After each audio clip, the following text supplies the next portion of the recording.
पहला सवाल ये है, जो भगवान थे वो आज नहीं है। और उस यूरोप के जुपिटर या आदि के जो भगवान का उदाहरण दिया है, तो ये जावेद अख्तर जी ने जो सवाल किया है, तो इस पे आपका क्या कहना है?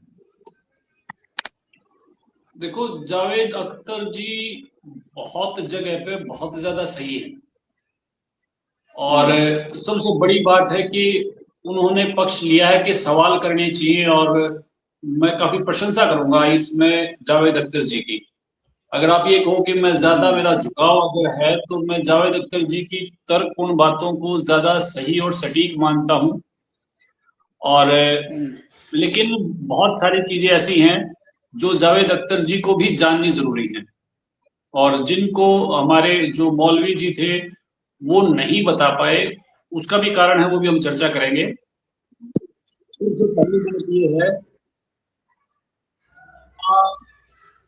जहाँ रहते हैं वो कौन सी जगह है और यहाँ का मालिक कौन है, ये सब व्यवस्थाएं जब हम समझेंगे तो शायद हम उन चीजों को समझ पाएंगे जिसकी वजह से भगवान डज गॉड एग्जिस्ट। मतलब सबसे बड़ी बात क्या है कि आज भी इतनी मस्जिदें, इतने मंदिर, इतनी सारी, मैं कहूँ कि पूरी संस्थाएं हैं और उसके बाद भी अगर कहीं सवाल आता है डज गॉड एग्जिस्ट, तो ये फेलियर है उन सभी मौलवियों का, उन सभी पंडे पादरियों का। आप ये सोचो कि कोई नहीं पूछता कि डज प्रेसिडेंट एग्जिस्ट या डज प्राइम मिनिस्टर एग्जिस्ट या डज चीफ मिनिस्टर एग्जिस्ट, कोई नहीं पूछता ना। बिकॉज ऑफ वो सब चीजें क्लियर हैं उनके दिमाग में और उसकी एक व्यवस्था है और ये हजारों हजार साल से लगे हुए हैं। उसके बाद भी आज तक ये ऐसा क्लियर नहीं कर पाए हैं कि भगवान है या नहीं। इसकी वजह जो है वो बहुत सिंपल है कि ये जिस चीज को लेके चल रहे हैं, जिस पद्धति को लेके चल रहे हैं, एक्चुअली वो पद्धति ही गलत है। सबसे पहले अगर हम इस में आके चलें, देखें तो मूसा जी आए, यहूदी बने, फिर यहूदी ही क्रिश्चियन बने, फिर क्रिश्चियन ही फिर यहूदियों के यहाँ बाद फिर मोहम्मद जी ने नया इस्लाम धर्म शुरू किया।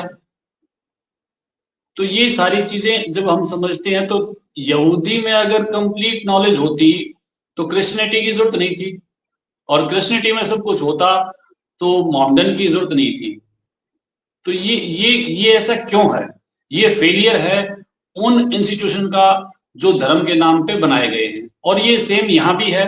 अगर मैं तथाकथित बात करूं, अपने यहाँ जिनको हम हिंदू कहते हैं वहां भी ये चीजें अगर क्लियर होती तो जावेद जी तो भारतीय है ना, उनका क्लियर होता विजन कि भगवान है और भगवान नहीं है। इसका मतलब जो हमारी सूचनाएं थी वह अपर्याप्त थी, और अपर्याप्त होने के कारण ये सवाल आज बहुत लोगों के बीच में है और वो ये समझ ही नहीं रहे कि जो देवता हैं वो कौन है, भगवान है वो कौन है।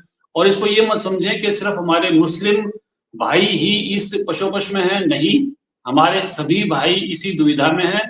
और वो भी कहीं ना कहीं आज जो भी कोई विचार करता है, वो विचार करने वाला ये जरूर देखेगा ना कि जो पूजा पद्धति हजारों साल से चली आ रही है वो रिजल्ट ओरिएंटेड है या नहीं है। जो हजारों साल से चली आ रही है उसका हमें कहीं किसी प्रकार से कोई लॉजिक नजर आ रहा है, नहीं आ रहा, कोई विटनेस या कोई प्रूफ, ऐसा कुछ नहीं है जो पद्धति चली आ रही है उसमें। तो मैं यही कहूंगा कि ये बहुत बड़ा फेलियर है और वो इन तमाम धर्मों को जिनको आज हम कहते हैं कि इनको विचार करना चाहिए कि ये सवाल इनकी कमी में तो आया ना। इनकी कमी में जो सवाल आया कि does God exist, it means they are totally fail. और अब हम बात करेंगे कि क्या भगवान है, तो उस विषय में आप आगे बढ़ें। जी, नॉर्थ पोल है, इसको मानने के पीछे सबूत नहीं है और कोई गवाह भी नहीं है, लेकिन भगवान को मानने के पीछे कारण नहीं है। देखो, एक्चुअली बहुत लॉजिकली बात कही है जावेद जी ने कि मैं विश्वास करता हूं कि नॉर्थ पोल है, लेकिन वो कभी वहां गए नहीं। लेकिन वो मानते हैं कि पृथ्वी गोल है, जिसका कोई ना कोई पोल भी होगा। और कोई साउथ पोल है तो कोई नॉर्थ पोल होगा, और बहुत सारे लोग वहां गए हैं, उनके विटनेसेस हैं जिनके कारण मैं ये समझता हूं कि जो है नॉर्थ पोल है। तो ऐसा ही भगवान के बारे में है। लेकिन ये जो इंस्टीट्यूशंस हैं धर्म के नाम पे, जो दुकानें हैं या जो संस्थाएं हैं, उनके पास इनके कोई विटनेसेस नहीं है, प्रूफ्स नहीं है। मौलवी जी भी कोशिश कर रहे थे, लेकिन वो सारे तीर अंधेरे में ही थे। सबसे पहली बात, चाहे वो हिंदू धर्म है, वो कहते हैं कि परमात्मा निराकार है, और मुस्लिम धर्म भी कहता है कि बेचून है, और ऐसा परमात्मा है जो धरती पर आता ही नहीं, या मैं कहूं कि आ सकता ही नहीं। तो ये सब कंफ्यूजन जो है, ये नास्तिकता को ही पैदा करते हैं। सदगुरु रामपाल जी महाराज जी बताते हैं कि गलत बस में बैठने से अच्छा तो ये है कि ठीक बस का इंतजार कर लिया जाए। और जावेद जी उन लोगों में से हैं जो ये कहते हैं कि भाई मैं ये नहीं कहता कि नहीं है, लेकिन मैं जानता नहीं हूं कि है। इट मीन्स कि वो सही बात का इंतजार में है। और जो लोग गलत बस में बैठ चुके हैं, जिनको नहीं पता भगवान कौन है, और फिर भी वो माने बैठे हैं कि भगवान है। हम मुस्लिम धर्म की बात करें तो वो तो बिल्कुल इस बात को स्थापित कर चुके हैं कि परमात्मा पृथ्वी पर या खुदा पृथ्वी पर आता ही नहीं। और ऐसे ही हमारे जो हिंदू धर्म के लोग हैं, वो मूर्ति पूजा करेंगे, प्रतिमाएं बनाएंगे, यानी कि साकार में परमात्मा की उपासना करेंगे, और फिर जो हमारे शास्त्र हैं उनको जब अनुवादित करेंगे तो वहां ही कहेंगे कि परमात्मा निराकार है। अब दोनों ही जगह जब परमात्मा निराकार है, तो इसीलिए उनको बहुत सारी दूसरे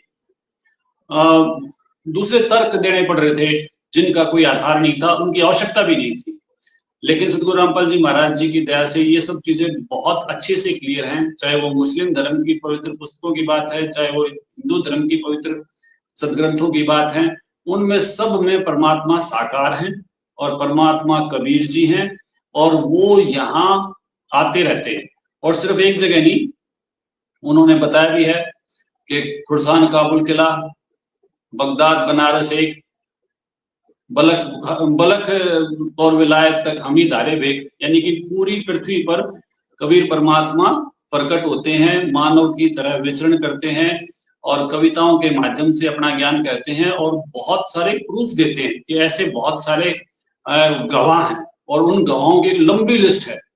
उस लिस्ट में भी मैं जरूर जाना चाहूंगा। पहले हम मुस्लिम धर्म में देखें, राबिया जी को परमात्मा मिले, बाजीत जी को परमात्मा मिले, इब्राहिम सुल्तान जी को परमात्मा मिले, रूमी जी को परमात्मा मिले, और मंसूर जी को परमात्मा मिले, फिर धर्मदास जी को परमात्मा मिले, गरीबदास साहिब जी छुड़ानी जिला झज्जर को परमात्मा मिले, दादू साहिब जी को परमात्मा मिले, नानक साहिब जी सिख धर्म के जो प्रवर्तक है नानक साहिब जी को परमात्मा मिले, और साकार रूप में मिले, और इनको अपना ज्ञान दिया।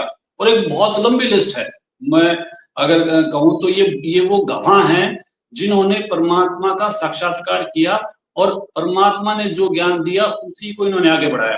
मोहम्मद साहब जी को परमात्मा मिले, मूसा जी को परमात्मा मिले। तो इतने गवाह हमारे पास हैं, और हमारे शास्त्रों में उनका वर्णन है, और उन्होंने पूरी गवाही के साथ ये बताया है कि परमात्मा जो है वो साकार है, पृथ्वी पर विचरण करते हैं। लेकिन हमारे धर्म गुरु इन बातों को स्वीकार नहीं करते, और उसी परमात्मा का विरोध करते हैं जिसके नाम पे इन्होंने संस्थान खोल रखे हैं, या इंस्टीट्यूशन जो है वो उनके नाम पर है। जी, इसमें जी विकास जावेद अख्तर जी ने ये कहा है, प्रकृति में है ना न्याय नहीं है। जैसे मान लो एक शेर है हिरण का शिकार कर लेता है, तो उसको जेल होती है ना सजा होती है, तो फिर उसकी ये जेल है, ये नियम बनाना तो ये इंसानों ने तो बनाया है, प्रकृति कोई नियम नहीं है। उसको क्या शेर हिरण को खा रहा है तो उसको क्या सजा मिलेगी? ये सारी बातें बिल्कुल क्लियर हैं, और उसी बात को पहले ले आते हैं कि गाजा में बच्चे मर रहे हैं, और गाजा में ही क्यों मर रहे हैं, काला हांडी में भी मर रहे हैं, हर जगह। एक परिवार में भी एक विधवा हो जाती है, उसके पति एक्सपायर होते हैं, उसके बाद उनका एक पुत्र होता है, वो एक्सपायर हो जाता है, तो कहर तो हर जगह है। अब यहाँ हमें समझना पड़ेगा सृष्टि रचना, जो पवित्र कबीर वाणी में है, या कबीर परमेश्वर खुद आते हैं और वो अपना ज्ञान देते हैं। हम सब ने इस पृथ्वी को ऑल ओवर वर्ल्ड मान लिया कि यही एक संसार है, जबकि ये संसार नहीं है। हमने सब ने अपराध किया था और उस अपराधवश हम थोड़ा सा समझने के लिए मान के चले कि भारत एक राष्ट्र है और भारत राष्ट्र में किसी प्रकार का कोई अपराध हुआ और हम कुछ लोगों को 100, 50, 200, 500, 1000 लोगों को किसी निर्जन टापू पे छोड़ दिया। जैसे अंग्रेजों के समय काला पानी वगैरह होता था, तो हम समझने के लिए मान के चले किसी निर्जन टापू पे छोड़ दिया। उस निर्जन टापू पर हमने अपनी व्यवस्था अपने अनुसार बना ली। वहां कोई दूसरी व्यवस्था नहीं थी। हमने जो बलवान था और जो कमजोर था, जिस तरीके से जंगल राज होता है उस तरीके से स्थापना की। अब वहां हम बैठे बैठे ये कहें कि कोई राष्ट्रपति नहीं है या कोई प्रधानमंत्री नहीं है या कोई व्यवस्था नहीं है, तो वो हमारी अल्पज्ञता है, हमारी अज्ञानता है। क्योंकि राष्ट्रपति है इसलिए तो हम निष्कासित है ना, और हम निष्कासित जहां पर हैं वहां पर कोई व्यवस्था नहीं है, वहां पर कोई राष्ट्रपति नहीं है, क्योंकि हमारे अपराध ऐसे थे कि हमें वहां से निष्कासित कर दिया। तो इसी प्रकार कबीर परमेश्वर बहुत अच्छे तरीके से बताते हैं, सतगुरु रामपाल जी महाराज जी समझाते हैं कि सतलोक में ऐसी व्यवस्था थी परमेश्वर की, ना वहां कोई कहर था, ना वहां गाजा था, ना वहां काला अंडी था, ना वहां मृत्यु थी, ना वहां भुखमरी थी, ना वहां कोई परेशानी थी। वहां परमेश्वर की वही व्यवस्था थी जैसी जावेद जी यहाँ चाहते हैं कि वैसे वो कैसा परमेश्वर है जैसे जावेद जी ने बताया। तो ये सारी व्यवस्था एज इट इज, जैसी कोई भी इंसान, कोई भी लॉजिकल, कोई भी सोचने वाला तार्किक इंसान सोचता है, वो सब व्यवस्थाएं सतलोक में है परमात्मा की ओर से। वहां कोई भूखा नहीं मरता, वहां कोई नंगा नहीं रहता, वहां कोई रोटी कपड़ा मकान सारी व्यवस्थाएं सर्वसुख वहां है। अब वहां हम सब आत्माओं ने अपराध किया और यहाँ का जो अब भगवान बना बैठा है वो कसाई है, काल कसाई। तो उस काल कसाई के साथ हमें वहां से अपराधवश कबीर परमेश्वर ने निष्कासित कर दिया। अब उस कसाई का ये लोक है, हम उस कसाई के यहाँ हम फंसे हैं। तो कहा भी है कबीर परमेश्वर ने, शुक्र धर्मन्यायी शक्ति डायन महल पटाई। तो यहाँ जो धर्मराज है वो कसाई है, और उस कसाई के लोक में ये जो माया है, जिस माया की वजह से काम, क्रोध, लोभ, अहंकार, ये सब विकार, ये सब भूखमरी, ये सब हमें यहाँ भोगनी पड़ती है। और उस काल को 1,00,000 मानव शरीर रोज खाने, मानव जो है उनकी मृत्यु उसको करने का कोई ना कोई कारण बनाना पड़ता है। उसको शाप लगा है कि वो 1,00,000 मानव शरीर रोज खाएगा। अब आप सोचो कि जब उसका भोजन ही मानव शरीर है तो कहर टूटेगा तभी तो वो खाएगा ना। अब ये कबीर परमात्मा की व्यवस्था है जो सतगुरु रामपाल जी महाराज जी ने बिल्कुल दाना दाना गिन दिया, अलग अलग समझा दिया। जब हमें ये काल का गेम समझ में आएगा तब हमें समझ में आएगा मौत तो यहाँ निश्चित है, कहर तो यहाँ निश्चित है, ये लोक ही कहर का है। अब मैं चिरापुंजी में फंस जाऊं और मैं कहूँ यहाँ तो बहुत ही बारिश होती है, तो चिरापुंजी की गलती नहीं ना उसमें। उसमें बात तो ये है कि मुझे समझना होगा मैं चिरापुंजी में हूँ, या मैं बाड़मेर जैसे में जहां कम वर्षा होती है मैं वहां चला जाऊं क्योंकि यहाँ तो बारिश नहीं होती। तो मुझे उस व्यवस्था को समझना पड़ेगा। तो ये व्यवस्था कब समझ में आएगी? जब हम तत्वदर्शी संत की शरण में जाएंगे या बाखबर की शरण में जाएंगे, तब हमें पता लगेगा कि जिस लोक में हम फंसे हैं ये लोक कसाई का है। उसका मकसद ही वो है जो कसाई का बकरे पालने के लिए होता है। बकरों को जन्म देना, बकरों को पालना और फिर बकरों को खा जाना, ये तीनों देवता जो हैं इसी कार्य के लिए लगा रखे हैं। तो ये पूरी व्यवस्था कबीर परमात्मा ने सिर्फ भारत में 120 साल रह के नहीं, हर जगह वो जहां भी गए हैं उन्होंने पूरी सृष्टि को, इस रचना को समझाया है। और जब हम इस रचना को समझेंगे तब पता लगेगा कि हम ही हिरण बनते हैं, हम ही शेर बनते हैं, हम ही गीदड़ बनते हैं, हम ही मच्छर से हाथी तक ये 84 लाख योनियां भोगते हैं अपने कर्मों की वजह से। तो ये बहुत ज्यादा स्पष्ट कर रखा है। और परमेश्वर के लोक में अगर हमें, हम जो यहाँ सोच रहे हैं वो हमें चाहिए, तो उसके लिए हमें तत्वदर्शी संत रामपाल जी महाराज जी की शरण में जाके उस सतलोक में पहुंचना होगा। वहां जाने के बाद ना कहीं गाजा होगा, ना कहीं काला अंडी होगी, और कोई भी इस प्रकार की व्यवस्था नहीं होगी। जी विकास जी, कोई मजहब सवाल करने की इजाजत नहीं देता। 2 प्रकार के लोग हैं, प्रश्न करने वाले और नहीं करने वाले। जो आपको मालूम नहीं है तो क्या कहते हैं कि मालूम ही नहीं है।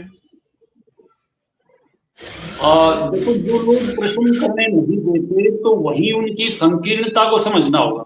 चाहे वो किसी भी इंस्टीट्यूट से हैं, किसी भी धर्म पंथ से हैं, प्रश्न करने की अगर आजादी नहीं है तो इसका मतलब वहां संकीर्णता है, अल्पजता है। कबीर परमात्मा बहुत स्पष्ट कहते हैं कि झूठे गुरु की मां मुंडू जिससे संशय ना जाए।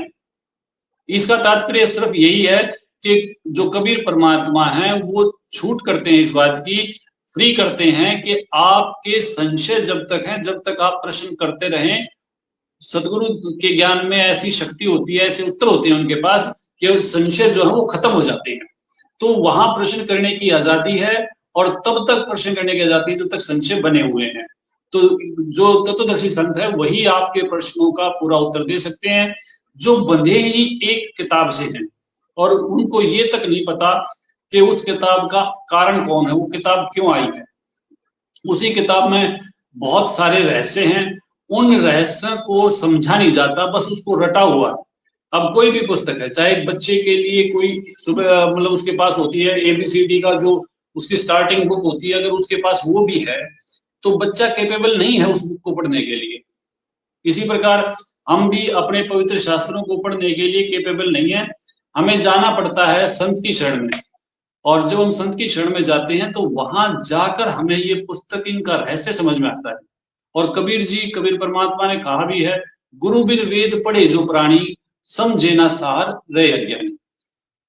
लेकिन ये जितने भी लोग हैं जो परमात्मा के ठेकेदार बने हुए हैं, उनको तत्वदर्शी संत न मिलने के कारण उनको वो रहस्य समझ में नहीं आए, और वह रहस्य ना समझ में आने के कारण वो परमात्मा को नहीं पहचानते। जैसे कबीर जी परमात्मा है, मूसा जी तो पूरे ज्ञानी थे, उन्होंने तो उनको तो पैगंबर भी मानते हैं। लेकिन जब उनसे पूछा गया कि आप यहाँ पृथ्वी पे सबसे बड़ा ज्ञानी कौन है, तो उन्होंने कहा कि मैं हूं। तो उनको कहा गया नहीं, आप नहीं, ये आपके घमंड की बात है, उसके लिए आप अल खिदर जो खुद अल कबीर थे उनके पास भेजा गया। और वहां जाने के बाद 3 परीक्षाएं हुई मूसा जी की, और तीनों में वो फेल रहे। और ये कोई बात हम अपने तरफ से नहीं कर रहे, जो हमारी मुस्लिम धर्म की पवित्र पुस्तक है कुरान पाक, उसके सूरह कहफ में भी इस पूरे विवरण का पूरे विस्तृत विवरण है। तो वहां वो जिनसे मिले वो परमात्मा है, लेकिन हमारे धर्मगुरु उस परमात्मा को नहीं पहचानना चाहते, उसको नहीं मानते, के कारण उनको प्राप्ति तो कभी हुई नहीं। अब जब उनको प्राप्ति नहीं हुई और वो उसको स्वीकार कर लेंगे तो सबसे बड़ा फेलियर हमारे पंडित पादरी और मौलवियों का है। और जब उनका ये फेलियर है तो वो इसको स्वीकार नहीं करते, और नहीं करते तो वो कहना ढूंढत ढूंढत था किया अंत क्या बेचून। लेकिन वो कबीर परमात्मा स्वयं आते हैं, अलग अलग समय पे आते हैं और अपनी पवित्र आत्माओं को मिलते हैं, अपना ज्ञान देते हैं, और सभी शास्त्र उनकी गवाही देते हैं। चाहे वो वेद हैं, चाहे वो कुरान है। कुरान में भी अब जैसे सूरत फुरकानी 25 की आयत 52 से 59 में स्पष्ट बताया गया है कि वो परमात्मा कबीर है, उसने 6 दिन में सृष्टि को रचा और 7वें दिन तख्त पे जा विराजा। अब वो जा विराजा तक की बात है, तो फिर उसमें हम इतनी परेशान क्यों है, जो इतनी कॉन्टिजेंसी और वो सब उदाहरण दे रहे हैं। स्पष्ट लिखा हुआ है कि वो साकार है और वो पृथ्वी पे आता, उसका नाम कबीर है। 120 साल हमारे भारतवर्ष में कबीर परमात्मा रह के गए, और देखो काल का कितना भयंकर जाल है।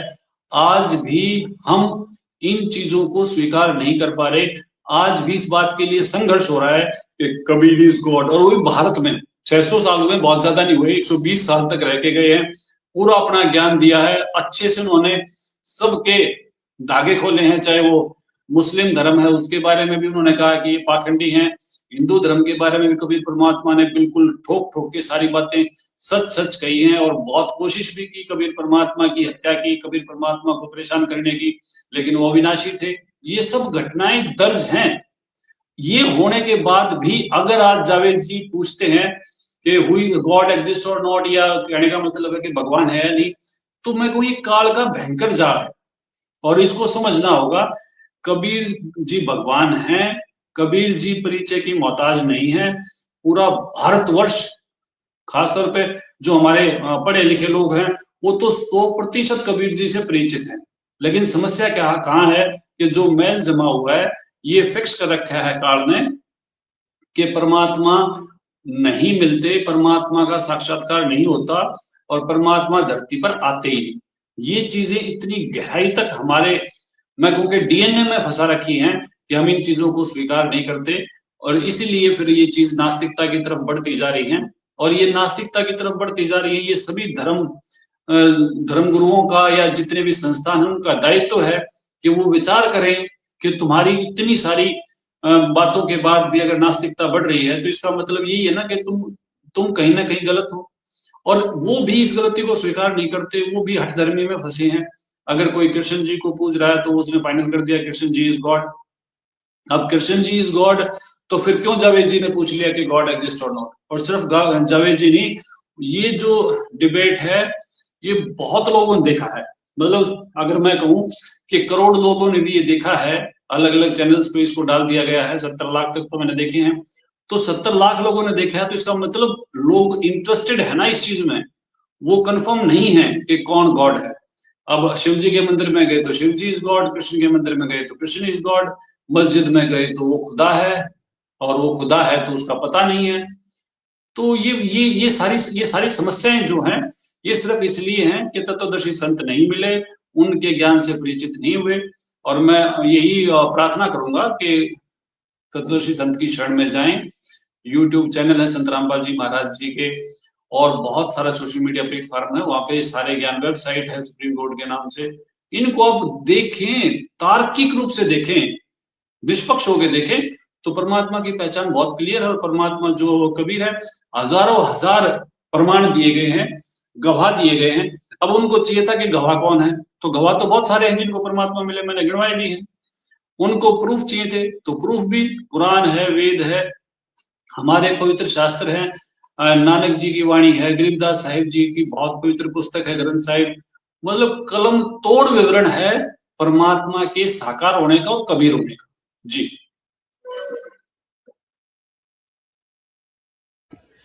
विकास जी, मरने के बाद भी पता है लेकिन डायनासोर थे यह नहीं पता, क्योंकि मजहबी किताबों में इनका कोई जिक्र नहीं है। हाँ, इसमें भी बहुत अच्छी बात है, अच्छा तर्क है जावेद जी का। और इसके माध्यम से हम ये समझते हैं कि जब हम कुरान पढ़ते हैं तो कृष्ण जी के बारे में नहीं पता, जब हम गीता जी पढ़ते हैं या सुख सागर या भागवत पढ़ते हैं तो वहाँ मोहम्मद जी का नहीं पता, या दूसरे जो भी मूसा जी या जो पहले हुए उनके बारे में नहीं पता। कहने का तात्पर्य है कि हमारी जो पुस्तकें हैं वो बहुत संक्षिप्त हैं, और लेकिन उन संक्षिप्त को ही हमने फाइनल मान लिया। और ये जावेद जी का कहना है कि मृत्यु के बाद का भी पता है, लेकिन डायनासोर की कोई जानकारी उसमें नहीं है। लेकिन जब हम कबीर परमात्मा का ज्ञान पढ़ेंगे, जैसे मान लो हम कबीर सागर पढ़ते हैं, तो कबीर सागर में आपको सब कुछ मिलेगा। कबीर जी का ज्ञान जो हो वो फुल एंड फाइनल है, कंप्लीट है। वहां आपको मोहम्मद बौद्ध भी मिलेगा कि कबीर साहब जी थे, मोहम्मद जी से मिले। वहां आपको हनुमान बौद्ध भी मिलेगा, वहां आपको गरुड़ बौद्ध भी मिलेगा। तो कबीर जी का जो ज्ञान है वो फुल एंड फाइनल है, और ऐसा फुल एंड फाइनल आपको कहीं नहीं मिलेगा। और इसको बहुत अच्छे तरीके से कबीर जी की दया से गरीबदास साहिब जी ने ग्रंथ साहिब की रचना की, जो पवित्र सदग्रंथ साहिब है। इसमें सब चीजें बहुत अच्छे तरीके से, उसमें भी मोहम्मद बोध है, उसमें भी कबीर जी मोहम्मद जी को मिले उसका विवरण है, ये जो भी महान संत जिनको परमेश्वर मिले, ये सारी कंप्लीट नॉलेज है। अब चाहे हम वेदों की बात करें, वेदों ने भी अंत में कह दिया न इति, यानी कि ये भी कंप्लीट नहीं है, नॉट कंप्लीट। लेकिन सदग्रंथ साहिब जो है, अमर ग्रंथ साहिब गरीबदास जी द्वारा रचित, वो इति समाप्तम लिखता है। इति समाप्तम मतलब उसने उसमें पूरी नॉलेज दी है परमात्मा की।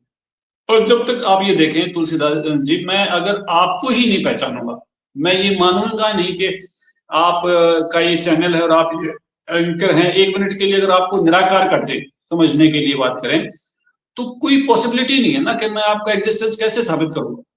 ना तो मैं ये कह सकता कि आप पहले एग्जिस्ट करते थे, आज नहीं करते। ना मैं ये कह सकता कि आप आज एग्जिस्ट नहीं करते लेकिन आप कल करेंगे। यहाँ इन सब धर्मगुरुओं ने एग्जिस्टेंस पे ही सवाल उठा दिया परमात्मा के। और इसीलिए जावेद जी ने बात कही है कि अगर तुम ये कहते हो कि आसमानी किताब फाइनल है, तो फिर उसमें डायनासोर का जिक्र या ये जानकारी, वो डायनासोर तो एक एग्जाम्पल है, कहने का मतलब है कि सारी जानकारी नहीं है। और उसमें भी ये लिखा गया है कि आप बाखबर के पास जाओ, जो कुरान पाक है, तो कुरान पाक अगर कंप्लीट होता तो वो बाखबर के पास क्यों आदेश करता जाने के लिए? गीता अगर कंप्लीट होती तो उसमें क्यों कहा गया कि तत्वदर्शी संत की शरण में जाओ? वेद अगर कंप्लीट होते तो क्यों कहा कि तुम धीराणा नाम पुरुषा, तुम उन तत्वदर्शी संतों के पास जाओ? लेकिन इस चीज को नहीं देखते, बस उसमें वही गोल गोल गोल गोल घूमते घूमते अपना जीवन नाश करते हैं, अपने पूरे समुदाय का जीवन नाश करते हैं। बिल्कुल सही बात है कि जिन जिन पुस्तकों का विवरण दिया वो कंप्लीट नहीं थे, उसमें परमात्मा की जानकारी कंप्लीट नहीं थी, और जितनी थी उस रहस्य को भी वो लोग नहीं जानते, और इसीलिए ये सारी चीजें आपस में एक दूसरे से फंसी हुई हैं। जब गरीबदास जी को पढ़ेंगे तब पता लगेगा कि मोहम्मद जी जो थे वो शिवलोक से आए थे, ईसा जी जो थे वो विष्णु लोक से आए थे, आदम जो थे वो ब्रह्मा लोक से आए थे। तब पता लगेगा बाइबल में भी तीनों देवताओं का जिक्र है। तो हमारे शास्त्र तो सही हैं, लेकिन इनको हमने जिस तरीके से, जिस भाव से, जिस ईर्ष्या से पढ़ा है वो बहुत उलझन की है, बहुत परेशान करने की है, और उसी वजह से सब कुछ मैसअप है, सब कुछ फंसा हुआ है कि धर्म का प्रयोग परमात्मा प्राप्ति के लिए कम और सत्ता प्राप्ति के लिए ज्यादा किया गया है। और सत्ता प्राप्ति के लिए किया गया है तो उनका उद्देश्य फिर कुछ लोगों को कंसोलिडेट करना था, कुछ लोगों को का ध्रुवीकरण करना था। वो पोलराइजेशन की वजह से उनके मकसद बदल गए, मोक्ष की जगह सत्ता प्राप्ति हो गई, और यही आज चल रहा है, और यही मोहम्मद जी के जाने के बाद हुआ था। वही मारकाट, वही लड़ाइयां, वही सत्ता स्थापित की कोशिशें वही ईसाइयों ने किया, और वही हर जगह हो रहा है कि सत्ता प्राप्ति को ही धर्मों ने या जो ऑर्गेनाइजेशंस हैं, इंस्टीट्यूशंस हैं, इन्होंने अपना फाइनल मकसद मान लिया, और ये मानने के कारण वो परमात्मा से दूर हो गए। उन्होंने परमात्मा को पहचानने की, जानने की आवश्यकता नहीं समझी, और जब भी परमात्मा आते हैं तो इन्हीं की सत्ता को खतरा हो जाता है, क्योंकि परमात्मा इन्हीं को नकारते हैं सबसे पहले। तो ये परमात्मा को स्वीकार नहीं करते, और नहीं स्वीकार करने की वजह से जो जन साधारण है वो परमात्मा से अपरिचित रहता है। नहीं तो आप 1 मिनट का काम है, कबीर जी परमात्मा है, कबीर इज गॉड, वो आए थे, कबीर जी की सारी घटनाएं 600 साल पहले की हमारी इतिहास में दर्ज है, कितना आसान है सब कुछ। लेकिन इन्हीं संस्थाओं ने ये लोगों के लिए असंभव कर दिया कि अगर आज आप किसी को बताओगे कबीर इज गॉड, तो कहेगा नहीं वो एक संत थे। अरे वो परमात्मा हमारे जैसा है, वो पृथ्वी पे आएगा तो वो संत कहलाएगा, संत की भूमिका भी करेगा, लेकिन है तो परमात्मा ना वो। जी। तो विकास जी, खुदा को मानने वाले लोग ही गलत करते हैं। इबादत में नेकी है या भले काम करने में? देखो बात फिर भी वही आ जाती है, जिसको इबादत कह रहे हैं, इबादत की शिक्षा भी तो संत की शरण में जाने से मिलेगी ना। अगर मुझे एक कारपेंटर भी बनना है, मुझे एक प्लम्बर भी बनना है, मुझे डॉक्टर बनना है, कुछ भी मुझे बनना है, तो उसके लिए मुझे उसके पास जाना पड़ेगा ना, जो पहले इसका मास्टर है। अगर इबादत भी करनी है तो इबादत करने से पहले इबादत सीखनी है। अब आप ये देखो कि पहले भी हम बात कर रहे थे कि यहूदी से क्रिश्चियन, क्रिश्चियन के बाद इस्लाम, इस्लाम के बाद इस्लाम के भी बहुत सारे सेक्ट्स हैं, उसमें भी अलग अलग हो गए। वो क्यों हो गए? क्योंकि सेटिस्फेक्शन कहीं है ही नहीं। जिस चीज के लिए चले थे, जिस चीज के लिए इनकी स्थापना हुई थी, उसको अगर ये पा चुके होते, यानी कि इनके पास इबादत का और परमात्मा प्राप्ति का फाइनल फार्मूला होता, तो सेक्ट बनते ही नहीं, सेक्ट की आवश्यकता ही नहीं थी। सेक्ट इसलिए तो बने ना कि जैसे पहले तो बताया उन्होंने कि जुपिटर थे और उसके बाद क्रिश्चियनिटी आई, तो वो इसलिए आई ना कि उनमें से कंप्लीट कोई भी नहीं था, और कंप्लीट ना होने की वजह से ये सब चेंज होते रहे। अब मुस्लिम तो बहुत नए हैं, लेकिन इसमें भी सैकड़ों जो सेक्ट्स हैं वो अलग अलग हो गए। अलग अलग क्यों हो गए? क्योंकि वही सत्ता स्थापित का कारण था। किसी इन्होंने ये मान रखा है कि जब परमात्मा धरती पे आते ही नहीं तो मिलेंगे कैसे? वो तो मरेंगे, मरने के बाद फिर कयामत होगी, फिर हम वहां जाएंगे, वहां न्याय होगा। बहुत छोटे छोटे सवाल हैं। अब जो छोटे से बच्चे गाजा में मारे जा रहे हैं, उनके साथ क्या न्याय होगा? उन्होंने जिंदगी जी नहीं, उन्होंने कुछ किया ही नहीं। कयामत के दिन उनका क्या करेंगे वो? भाई कयामत के दिन तक अगर वो कह रहे कि ये टेस्ट है उनका, भाई उन बच्चों का क्या टेस्ट है? उन्होंने तो कुछ किया ही नहीं ना, वो तो करने से पहले ही मर गए। और जो करने से पहले मर गए, कयामत वाले दिन उनकी तो फाइल बिल्कुल कोरी है, उसमें क्या डिसीजन लेंगे जन्नत का या किसी और का? और फिर इस तरीके से फ्री विल के नाम पे फ्री विल हो रही है। कुछ नहीं फ्री विल, हम सब निष्कासित हैं, अपने देश से, स्वदेश से निष्कासित हैं। यहाँ निर्जन टापू पे एक कसाई जिसका नाम काल ब्रह्म है, ज्योत निरंजन है, उसके यहाँ फंसे हैं और हम सब उसका चारा है, भोजन है। और वो कसाई हमें मारता है, पैदा करता है, इसमें उसका स्वार्थ है। कोई क़यामत के दिन जन्नत और वो जो थ्योरी है वो क़यामत के दिन नहीं है, मरने के बाद पुनर्जन्म है, जैसे कर्म किए उसके हिसाब से स्वर्ग और नरक है। ये सब एकदम क्लियर है। गरीबदास साहिब जी ने अमर ग्रंथ साहिब में लिखा है और सतगुरु रामपाल जी महाराज जी ने बहुत अच्छे से ये सब बातें समझाई हैं। जब हम इनको समझेंगे तो खुद ही फिर हम, अब जब मैं फंसा निर्जन टापू पे हूँ तो मैं राष्ट्रपति की डिमांड कर ही नहीं सकता ना। और अगर राष्ट्रपति की डिमांड हो रही है तो इट मींस मुझे पता ही नहीं कि मैं कहाँ फंसा हूँ। तो ऐसा एक देश है, वो हमारा स्वदेश है। उस स्वदेश में पूरी व्यवस्थाएं हैं, जैसी जैसी हम सोच सकते हैं उससे भी बेटर है। तो वो जो है वो हमारी फाइनल, हमारा मकसद है कि हम यहाँ से अपने आप को बचाएं। और वो परमात्मा हमें लेने आते हैं, वो लेने आते हैं, लेकिन उससे पहले हम मेंटली कहीं अटैच हो जाते हैं और अपनी ऐसी आइडियोलॉजी बना लेते हैं कि हम उस परमात्मा को पहचानने से इनकार कर देते हैं। इनकार करते हैं तो उसके कारण हम यहाँ फंसे रहते हैं। वो बार बार परमात्मा हमें चेताते हैं, जगाते हैं, बताते हैं, जो हम कर रहे हैं उनके बारे में समझाते हैं कि तुम जो कर रहे हो वो गलत है, वो रिजल्ट ओरिएंटेड नहीं है, तुम्हारी थ्योरी गलत है, तुम्हारे प्रैक्टिकल गलत है। परमात्मा बिल्कुल एकदम हर तरीके से अपने चमत्कार करते हैं। वो दिखाते हैं कि उनको कोई नहीं मार सकता, वही एक है जो अविनाशी हैं। वो माया के भी भेद खोलते हैं, जबकि हमारे सतगुरु कहते हैं कि भाई हम माया के जाल में फंसे हुए हैं। गीता अध्याय 3 का 4-5 में है कि माया जो है वो हमें हर पल उलझा के रखती है, फंसा के रखती है, उसके कर्म करने के लिए मजबूर हैं। तो हम तो बंद हुआ मजदूर फंसे हुए हैं, और बंद हुआ मजदूरों को आजाद करने के लिए परमेश्वर चल के आते हैं। लेकिन हम इन धर्म गुरुओं, नकली धर्म गुरुओं की वजह से, इनकी आइडियोलॉजी में फंसे होने की वजह से उस परमात्मा को पहचानने का इनकार कर देते हैं। और इनकार करने के बाद हम यहाँ यही बंधुआ मजदूरी लगातार करते रहते हैं। ये कारण है जी। विकास जी, मूर्ति पे सवाल किया था जावेद अख्तर जी ने। जावेद अख्तर जी ने हर तरह की पूजा को नकारते हैं। संत रामपाल जी भी प्रचलित मूर्ति पूजा का विरोध करते हैं, लेकिन सतलोक और एक साकार भगवान की बात करते हैं। जावेद अख्तर जैसे तर्कवादी को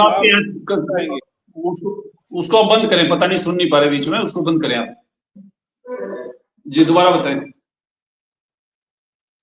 मैं दोबारा सवाल दोहराता हूँ जी। मूर्ति पूजा और निराकार के बारे में बात हुई थी। तो जावेद अख्तर जी हर तरफ की पूजा को नकारते हैं। संत रामपाल जी महाराज भी प्रचलित पूजा का विरोध करते हैं, लेकिन सतलोक और एक साकार भगवान की बात करते हैं। जावेद अख्तर जी तर्कवादी को आप कैसे समझाएंगे कि आपका भगवान उन पुराण ग्रंथ ग्रीक देवता जुपिटर आदि की तरह भविष्य में भी विलुप्त हो जाएंगे? जी, अब आप खुद देखें, जो थोड़ा सा भी लॉजिकल है, थोड़ा सा भी इंसान ऐसा है जो विचार करता है, पढ़ा लिखे, जैसे आज का युवा है, पढ़ा लिखा है। इसमें जावेद जी ने कहा जो वेस्टर्न यूरोप है वो सारा जो है नास्तिक होता जा रहा है। कहने का तात्पर्य ये है कि जो पढ़े लिखे और तार्किक लोग हैं वो ये समझ चुके हैं कि चाहे किसी भी धर्म के मौलवी, पादरी, पंडित, जो भी पुजारी हैं, ये जो कर रहे हैं ये निजी स्वार्थ के लिए कर रहे हैं, इसमें परमेश्वर कहीं एग्जिस्ट नहीं करते। ये बहुत अच्छे से समझदार लोग हैं, परमेश्वर की दया है कि ये जानते हैं कि इनके द्वारा जो क्रियाएं की जा रही हैं वो परमेश्वर प्राप्ति की तो बिल्कुल नहीं है। अब वो परमेश्वर प्राप्ति की अगर मैं मानूं, मैं हिंदू धर्म में हूं, मेरा जन्म हिंदू धर्म में हुआ, तो मैं यहाँ इन चीजों को क्लियर कर ले कि जो मूर्ति पूजा की जाती है, अब बात तो करेंगे सनातनी की, लेकिन करेंगे मूर्ति की पूजा। अब मूर्ति हमने खुद बनाई, खुद ही उसको भगवान घोषित कर दिया और फिर उसी से हम वरदान मांगते हैं। गरीबदास साहिब जी ने कहा भी है, आप पहले पोते और उससे बढ़िया पोते मांगे तिरकल, उसका नाम धर दिया हुई, उससे बढ़िया पोते मांगे तिरकल कहाँ तक हुई। तो ये बहुत बेसिक सी चीजें हैं जो हमारे तार्किक विद्वान जानते हैं, समझ चुके हैं, क्योंकि उनको पता है कि ये कुछ लोगों का सेल्फ इंटरेस्ट है, इसमें जनता का कोई भला नहीं हुआ। और जनता का भला होता तो गाजा का युद्ध रुकता ना। अगर जनता का भला होता तो काला हिंडी में लोग जो भूखे लोग मर रहे हैं उनका भला होता ना। उनका नहीं हो रहा है, सिर्फ कुछ लोगों का भला हो रहा है जो उस पूजा से अपने आप को जोड़े हुए हैं और जनता को भगवान के नाम पर बांधे हुए हैं। सीधी सी चीज है कि और जब ये चीज यहाँ पर है तो वो लोग क्या हुए कि कोई नतीजा ना होने के कारण नास्तिक हो गए। ऐसे ही सारा चीन, सारा जापान, सतगुरु रामपाल जी महाराज जी बताते हैं कि सारे नास्तिक इसीलिए तो हो गए ना कि उनको कोई रिजल्ट नहीं मिला। लेकिन जब हम कबीर परमात्मा की भक्ति करेंगे, कबीर परमात्मा जी का ज्ञान समझेंगे, तत्वदर्शी संत की शरण में रहेंगे। देखो मैं फिर बार बार यहाँ एक बात को दोहरा रहा हूँ कि तत्वदर्शी संत की शरण में रहकर समझेंगे तो रिजल्ट आएंगे। वैसे तो कबीर कबीर तो सभी पुकारते हैं, जितने तमाम डेरे हैं, चाहे राधा स्वामी है, चाहे कबीर पंथी और भी बहुत सारे हैं, वो बहुत सारी बातें करते रहते हैं, लेकिन कबीर जी का सही ज्ञान उनका नुमाइंदा संत या वो स्वयं वही देंगे पृथ्वी पे आके। और जब वो देंगे तब हमें वो समझ में आएगा जो हमारी सबसे पहली बात थी कि हम सब एक कसाई के निर्जन टापू पे बंधुआ मजदूर है, हम यहाँ पर कैद हैं। जब तक ये बात नहीं समझ में आएगी ना तब तक हम किसी भी निर्णय तक पहुंच ही नहीं सकते। और ये बात ये दूसरे जो ये बात नहीं समझा रहा तो इसका मतलब सीधा सा ये है कि वो काल कसाई का एजेंट है। और जो ये बात समझा रहा है कि भाई तुम हम यहाँ सब जो है फंसे हुए हैं और निकलने के लिए हमें परमेश्वर आते हैं, निकालने के लिए अपना ज्ञान देते हैं, अपना सहारा देते हैं। तो जब हम यहाँ से निकलने की कोशिश करते हैं तो जब ये लोग ये इन चीजों पर विचार करेंगे तो यहाँ हर चीज का लॉजिक है, हर चीज के प्रूफ्स हैं, हर चीज के विटनेसेस हैं। तो जब विटनेस हैं, प्रूफ हैं, हर चीज के प्रमाण हैं, आप कोई भी बात करें हर बात का प्रमाण है, साक्षात प्रमाण है, साकार है, लिखित प्रमाण है। जैसे मान लो प्रमाण की बात करें तो न्याय दर्शन में 4 प्रमाण हैं, अनुमान, उपमान और शब्द और वो अनुमान।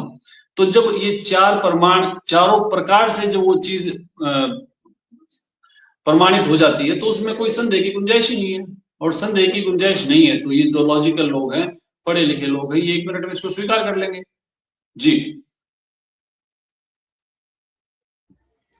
विकास जी, जैसे तर्क दिया था जावेद जी ने कि फुटबॉल का मैच है, मैच को लाखों लोग देखते हैं, वहां खुदा बीच में आकर बता क्यों नहीं देता कि भी कौन जीतने वाला है? नहीं, मतलब वो वहां की घोषित कर दें कि मैं परमात्मा हूं, ऐसा उन्होंने कहा। अब आप ये देखें, देखो बहुत अच्छी बात कही उन्होंने। अब इस बात को समझे कि उन्होंने कहा कि भाई फुटबॉल का मैच चल रहा है, उसको टीवी पे लाखों लोग देख रहे हैं और लाखों लोग देख रहे हैं तो वही टीवी पे परमात्मा घोषणा कर दे कि मैं हूं भगवान और तुम मुझे पूजो, ये सब बातें वहां कर लो ताकि आसान हो जाए, लाखों लोग समझ ले। लेकिन परमेश्वर तो इससे भी बहुत बड़ा काम करते हैं।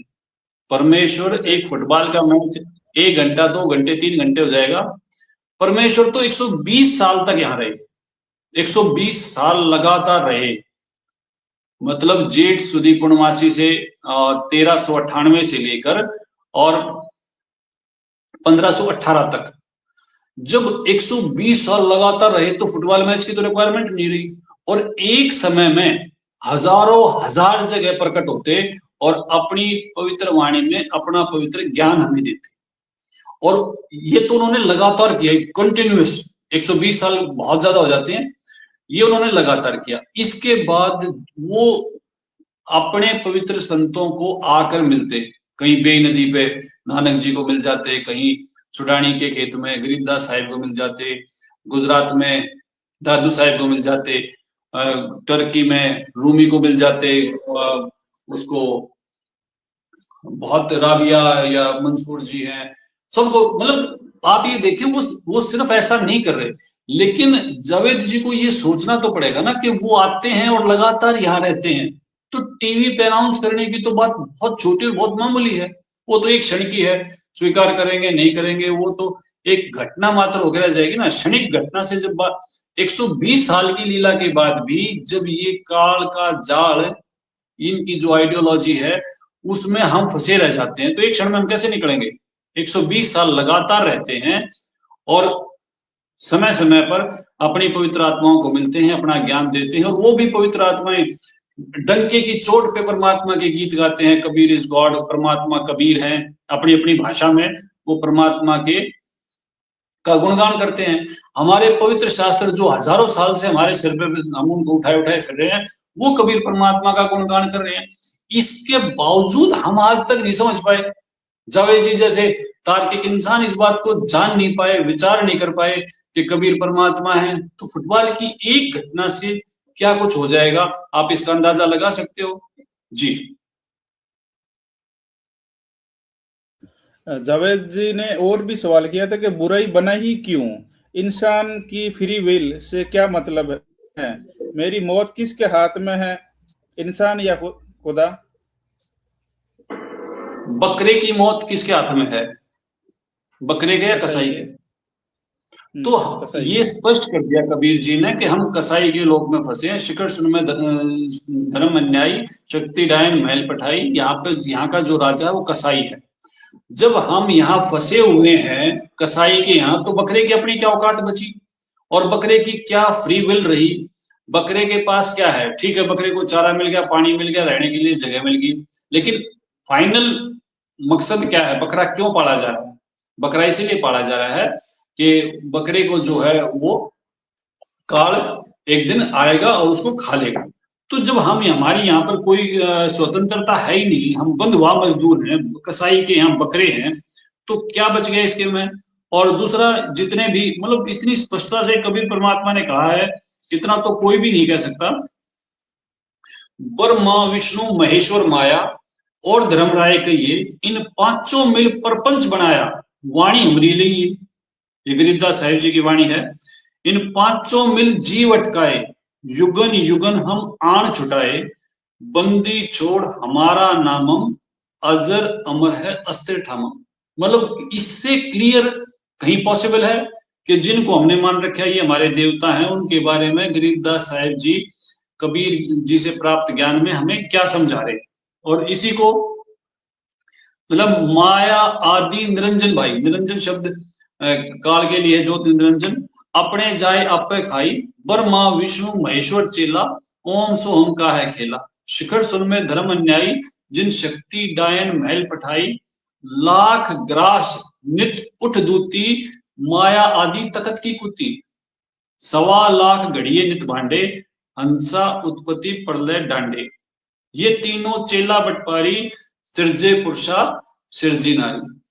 मतलब मेरा निवेदन है सभी उन तार्किक लोगों से जो जावेद अख्तर जी की भांति सोचते हैं समझते हैं, वो इन पर विचार करें कि हम यहाँ कसाई के लोग में फंसे हैं। यहाँ काहे की तो फ्री विल, यहाँ तो सोचने की भी हमें आजादी नहीं है। पैदा होते ही हमें तिलक लगा के या लिंग काट के एक धर्म के साथ बांध दिया जाता है और पूरी जिंदगी हम उससे बंधे रहते हैं और हमारे पास प्रश्न पूछने तक की आजादी नहीं होती। और कबीर परमात्मा जब आते हैं तो वो उनके ज्ञान को सुनते हैं, उसको स्वीकार करने की परमिशन हमारे पास नहीं होती।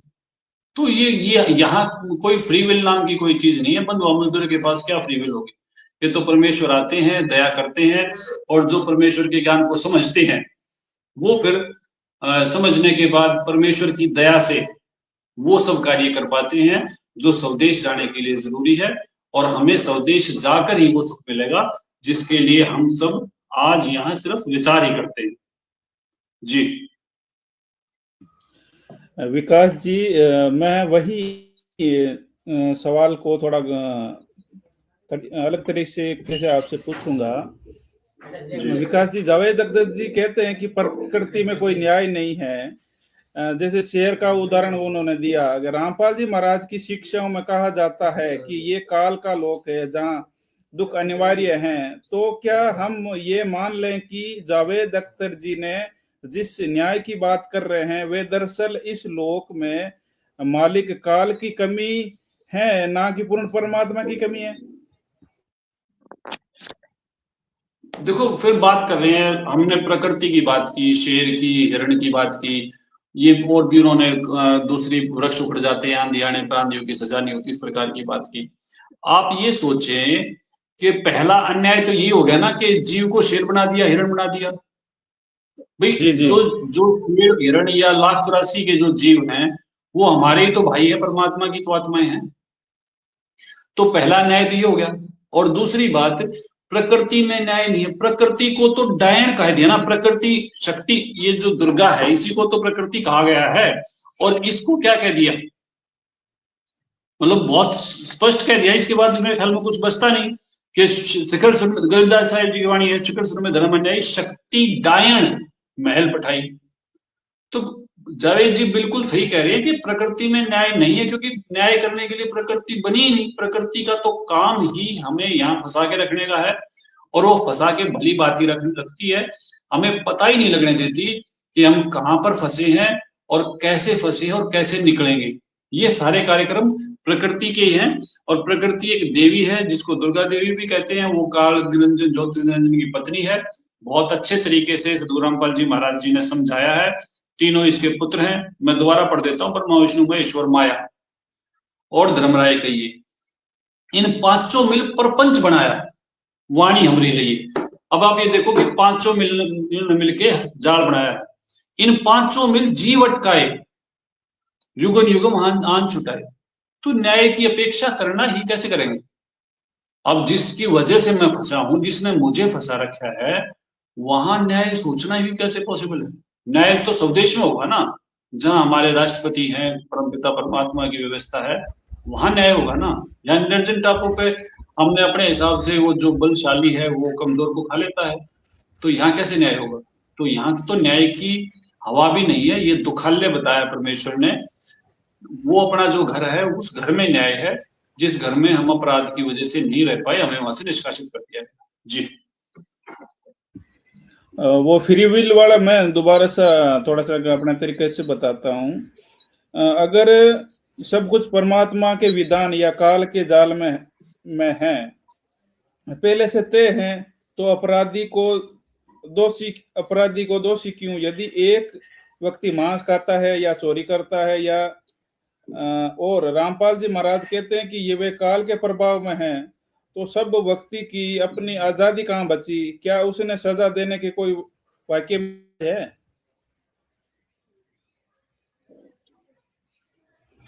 देखो इसमें सीधी सी चीज है कि यहाँ जो जाल बिछाया गया है वो आजादी के लिए नहीं है, वो गुलामी के लिए है। अब कसाई बकरों को एक बाड़े में बंद करके रखेगा, तो बाड़ा आजादी के लिए नहीं है, गुलामी के लिए है। और जिस प्रकार की भी व्यवस्था काल ब्रह्म, चाहे वो यहाँ अपने नकली दूतों को भेजकर या ज्ञान प्रचार करता है, या कोई भी काल ब्रह्म का कार्यक्रम है, वो बकरों को फंसाए रखने के लिए। पहली बात, अब आप यहाँ देखें, यहाँ पाप करना तो बहुत आसान है, क्रोध करना, लोभ करना, कितना आसान है सब कुछ। लेकिन इनका त्याग करना कितना मुश्किल है। मतलब ये बिल्कुल स्पष्ट किया गया है कि क्रोध में इतने हजार हाथियों का बल है, मोह में इतने हजार हाथियों का बल है, और ये सारे विकार जो है वो उसने जीवात्मा के साथ बांध दिए। इतने इनको अगर हम टोटल करें तो 1,08,000 हाथियों का बल जो बांध दिया गया है आत्मा के साथ। तो ये जो बंधा हुआ है, ये इसमें फ्री विल नहीं है। उस फ्री विल की तो उसकी सोच ही नहीं है। फ्री विल तो तब पॉसिबल है किसी लेवल तक जब सद्गुरु शरण मिलती है, और सद्गुरु शरण में रह के हम वो कार्य कर पाते हैं जो हमारी आजादी के लिए जरूरी है। अब यहाँ इस प्रकार की पुस्तकों की रचना कर दी कि जिनके माध्यम से मांस खाने का भी आदेश पारित कर दिया। इस प्रकार की पूजाएं शुरू कर दी कि लिंग की उपासना चल रही है, कहीं योनि पूजी जा रही है। मतलब भगवान का नहीं पता पर पूजाएं सारी हो रही हैं। अरे जब भगवान का ही नहीं पता तो इन पूजाओं का लाभ क्या है। तो यहाँ जो भी व्यवस्थाएं हैं, वो व्यवस्थाएं काल ब्रह्म ने हमें कैद करने के लिए बना रखी हैं। उसमें फ्री विल नाम की अगर कहीं गुंजाइश है, तो उस फ्री विल के बदले हम कुछ गलत ही करेंगे। मान लिया कोई राष्ट्रपति बन गया, तो राष्ट्रपति के पास कंपैरेटिवली फ्री विल ज्यादा होगी ना दूसरे लोगों से, तो वो भी कल्याणकारी काम बहुत मिनिमम करेगा, लेकिन पाप बहुत इकट्ठे करेगा। कबीर जी ने बहुत स्पष्टता बताया कि बिना हरि की भक्ति के राजा ऋषभ हो, यानी कि राजा बनना भी यहाँ 84 में जाने की तैयारी है। क्योंकि राजा बनने के बाद पाप जो है उनकी जो मात्रा है वो बढ़ जाती है, क्योंकि फ्री विल बढ़ जाती है। जितनी फ्री विल बढ़ेगी उतने पाप बढ़ेंगे। अब चाहे इजराइल है, गाजा है, कोई भी प्रदेश है, वहां पे फ्री विल जिनकी है वो क्या गुल खिला रहे हैं। इजराइल के राष्ट्रपति ने जो गाजा में कहर तोड़ा, वो उनकी जितनी उनकी फ्री विल थी, उस फ्री विल में उन्होंने क्या इकट्ठा कर दिया। और किसी भी देश की बात करें या अपने आसपास के क्षेत्र में बात करें, जब किसी इंसान के पास बल होगा और वो फ्री विल से, मैं ये नहीं कहता बिल्कुल, लेकिन परमात्मा की दया से थोड़ा बहुत ही वो अच्छा कर पाएगा, ज्यादा से ज्यादा तो वो पाप इकट्ठे करेगा। और पाप इकट्ठा करवाने में जो मन रूपी काल है, मन जो हमारे साथ बैठा है, वो मन हमारे ऊपर शासन करता है और वो हमें गलत दिशा निर्देश देता है, और उस दिशा में बढ़ते हुए हम अपने मानव जीवन का नाश करके परमात्मा को पहचानने नहीं देता और हमें 84 में या नरक के कुएं में धकेल देता है। तो यहाँ तो सिर्फ इतना ही है कि फ्री विल अगर है तो फ्री विल में बहुत ही बहुत पाप इकट्ठे होते हैं। राजा के पास फ्री विल है, देखो एक चंगेज खां थे, मतलब लाखों करोड़ों उन्होंने मार दिए। राजा क्या करता है, लड़ाइयां, हत्याएं, ये सब काम होते हैं। संत शरण में ही आप पुण्य कार्य कर सकते हो, संत शरण के बिना पुण्य कार्य असंभव। हाँ, ये हो सकता है कि आप पाप कम करें, लेकिन धरती ऊपर पग जो धार है, करोड़ जीव दिन के मारे। सदगुरु रामपाल जी महाराज समझाते हैं, अगर धरती पे पग भी, ये धरती भी इतने पाप की है कि इस पे अगर हम पैदल भी चलते हैं तो भी करोड़ जीव दिन के मरते हैं। हम भले ही कितने भी पुण्यकर्मी बने रहे, और वो कह भी रहे थे जावेद जी के अच्छे काम करते हैं, दवाइयां, मदद, जो भी कुछ प्रकार के कितने भी कर लो, धरती पे पग धारोगे तो करोड़ जीव दिन के मरेंगे। अब करोड़ जीव दिन के मरेंगे तो उनके अदले का बदला तैयार रखा है, पाप कर्म जो है वो हमारे साथ हैं। यानी कि तो धरती भी वो है जिसपे चलने मात्र से भी हम पापी हो जाते हैं। और सबसे बड़ी बात है कि ये जो ज्ञान आपको बताया जा रहा है, ये सदगुरु रामपाल जी महाराज जी की दया से बताया जा रहा है। परमात्मा की पहचान सदगुरु रामपाल जी महाराज जी ने करवाई है। ये सारी चीजें सदगुरु रामपाल जी महाराज जी ने समझाई है, और वो लगातार इनके लिए संघर्ष कर रहे हैं और बार बार हमें जगाकर हमें बता रहे हैं।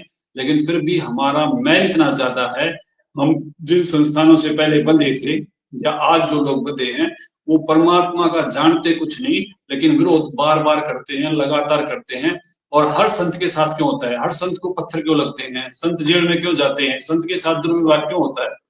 क्योंकि यही संस्थान, जैसे वो सफाई दे रहे थे मुफ्ती जी, तो मुफ्ती जी बस ये तो बताने की कोशिश कर रहे थे कि परमात्मा एग्जिस्ट करते हैं, लेकिन सदगुरु रामपाल जी महाराज जी की इतनी बड़ी दया है, एक अवश्य जानिए नाम का एक पंपलेट है, उस पर इतने गजब के सवाल हैं, और वो एक सवाल का प्रश्न, एक प्रश्न का अगर उत्तर मिल जाए तो मुझे लगता है फिर ये जो चर्चा हो रही है इसका एग्जिस्टेंस ही नहीं रहेगा। उसमें लिखा है कौन कैसा है परमात्मा, किस किस को मिला है, कहाँ रहता है। सदगुरु रामपाल जी महाराज जी ने एक अवश्य जानिए नाम का पंपलेट तैयार करवाया है, और वो पिछले 30 साल से लगातार आपको कहीं ना कहीं मिल ही जाता है, किसी न किसी बुक में या किसी न किसी दीवार पे, हर तरीके से उसको बांटा जाता है। तो उसमें लिखा है कौन कैसा है परमात्मा, किस किस ने देखा है, कहाँ रहता है। अब ये बात आप सोच के देखो, जब कौन है परमात्मा आज तक कोई नहीं बता पाया, इस प्रश्न को भी करने वाले बहुत थे, अब ये प्रश्न किया उत्तर नहीं मिला, वो नास्तिक हो गए। लेकिन सदगुरु रामपाल जी महाराज जी ने दया की कि इस प्रकार के प्रश्न हमें दिए, उनके उत्तर हमें दिए, और उत्तर देकर हमें परमात्मा की पहचान हुई, और परमात्मा की पहचान के बाद हमारा जीवन आसान हुआ, उनसे हम लाभ ले सके। तो ये सब चीजें संभव बिना संत की शरण के नहीं हो सकती। संत की शरण में आने के बाद हम जो आपको बता रहे हैं, ये संत शरण में आने के बाद ही प्राप्ति हुई है, नहीं तो परमात्मा के बारे में हम भी पूछ रहे होते, डज गॉड एग्जिस्ट।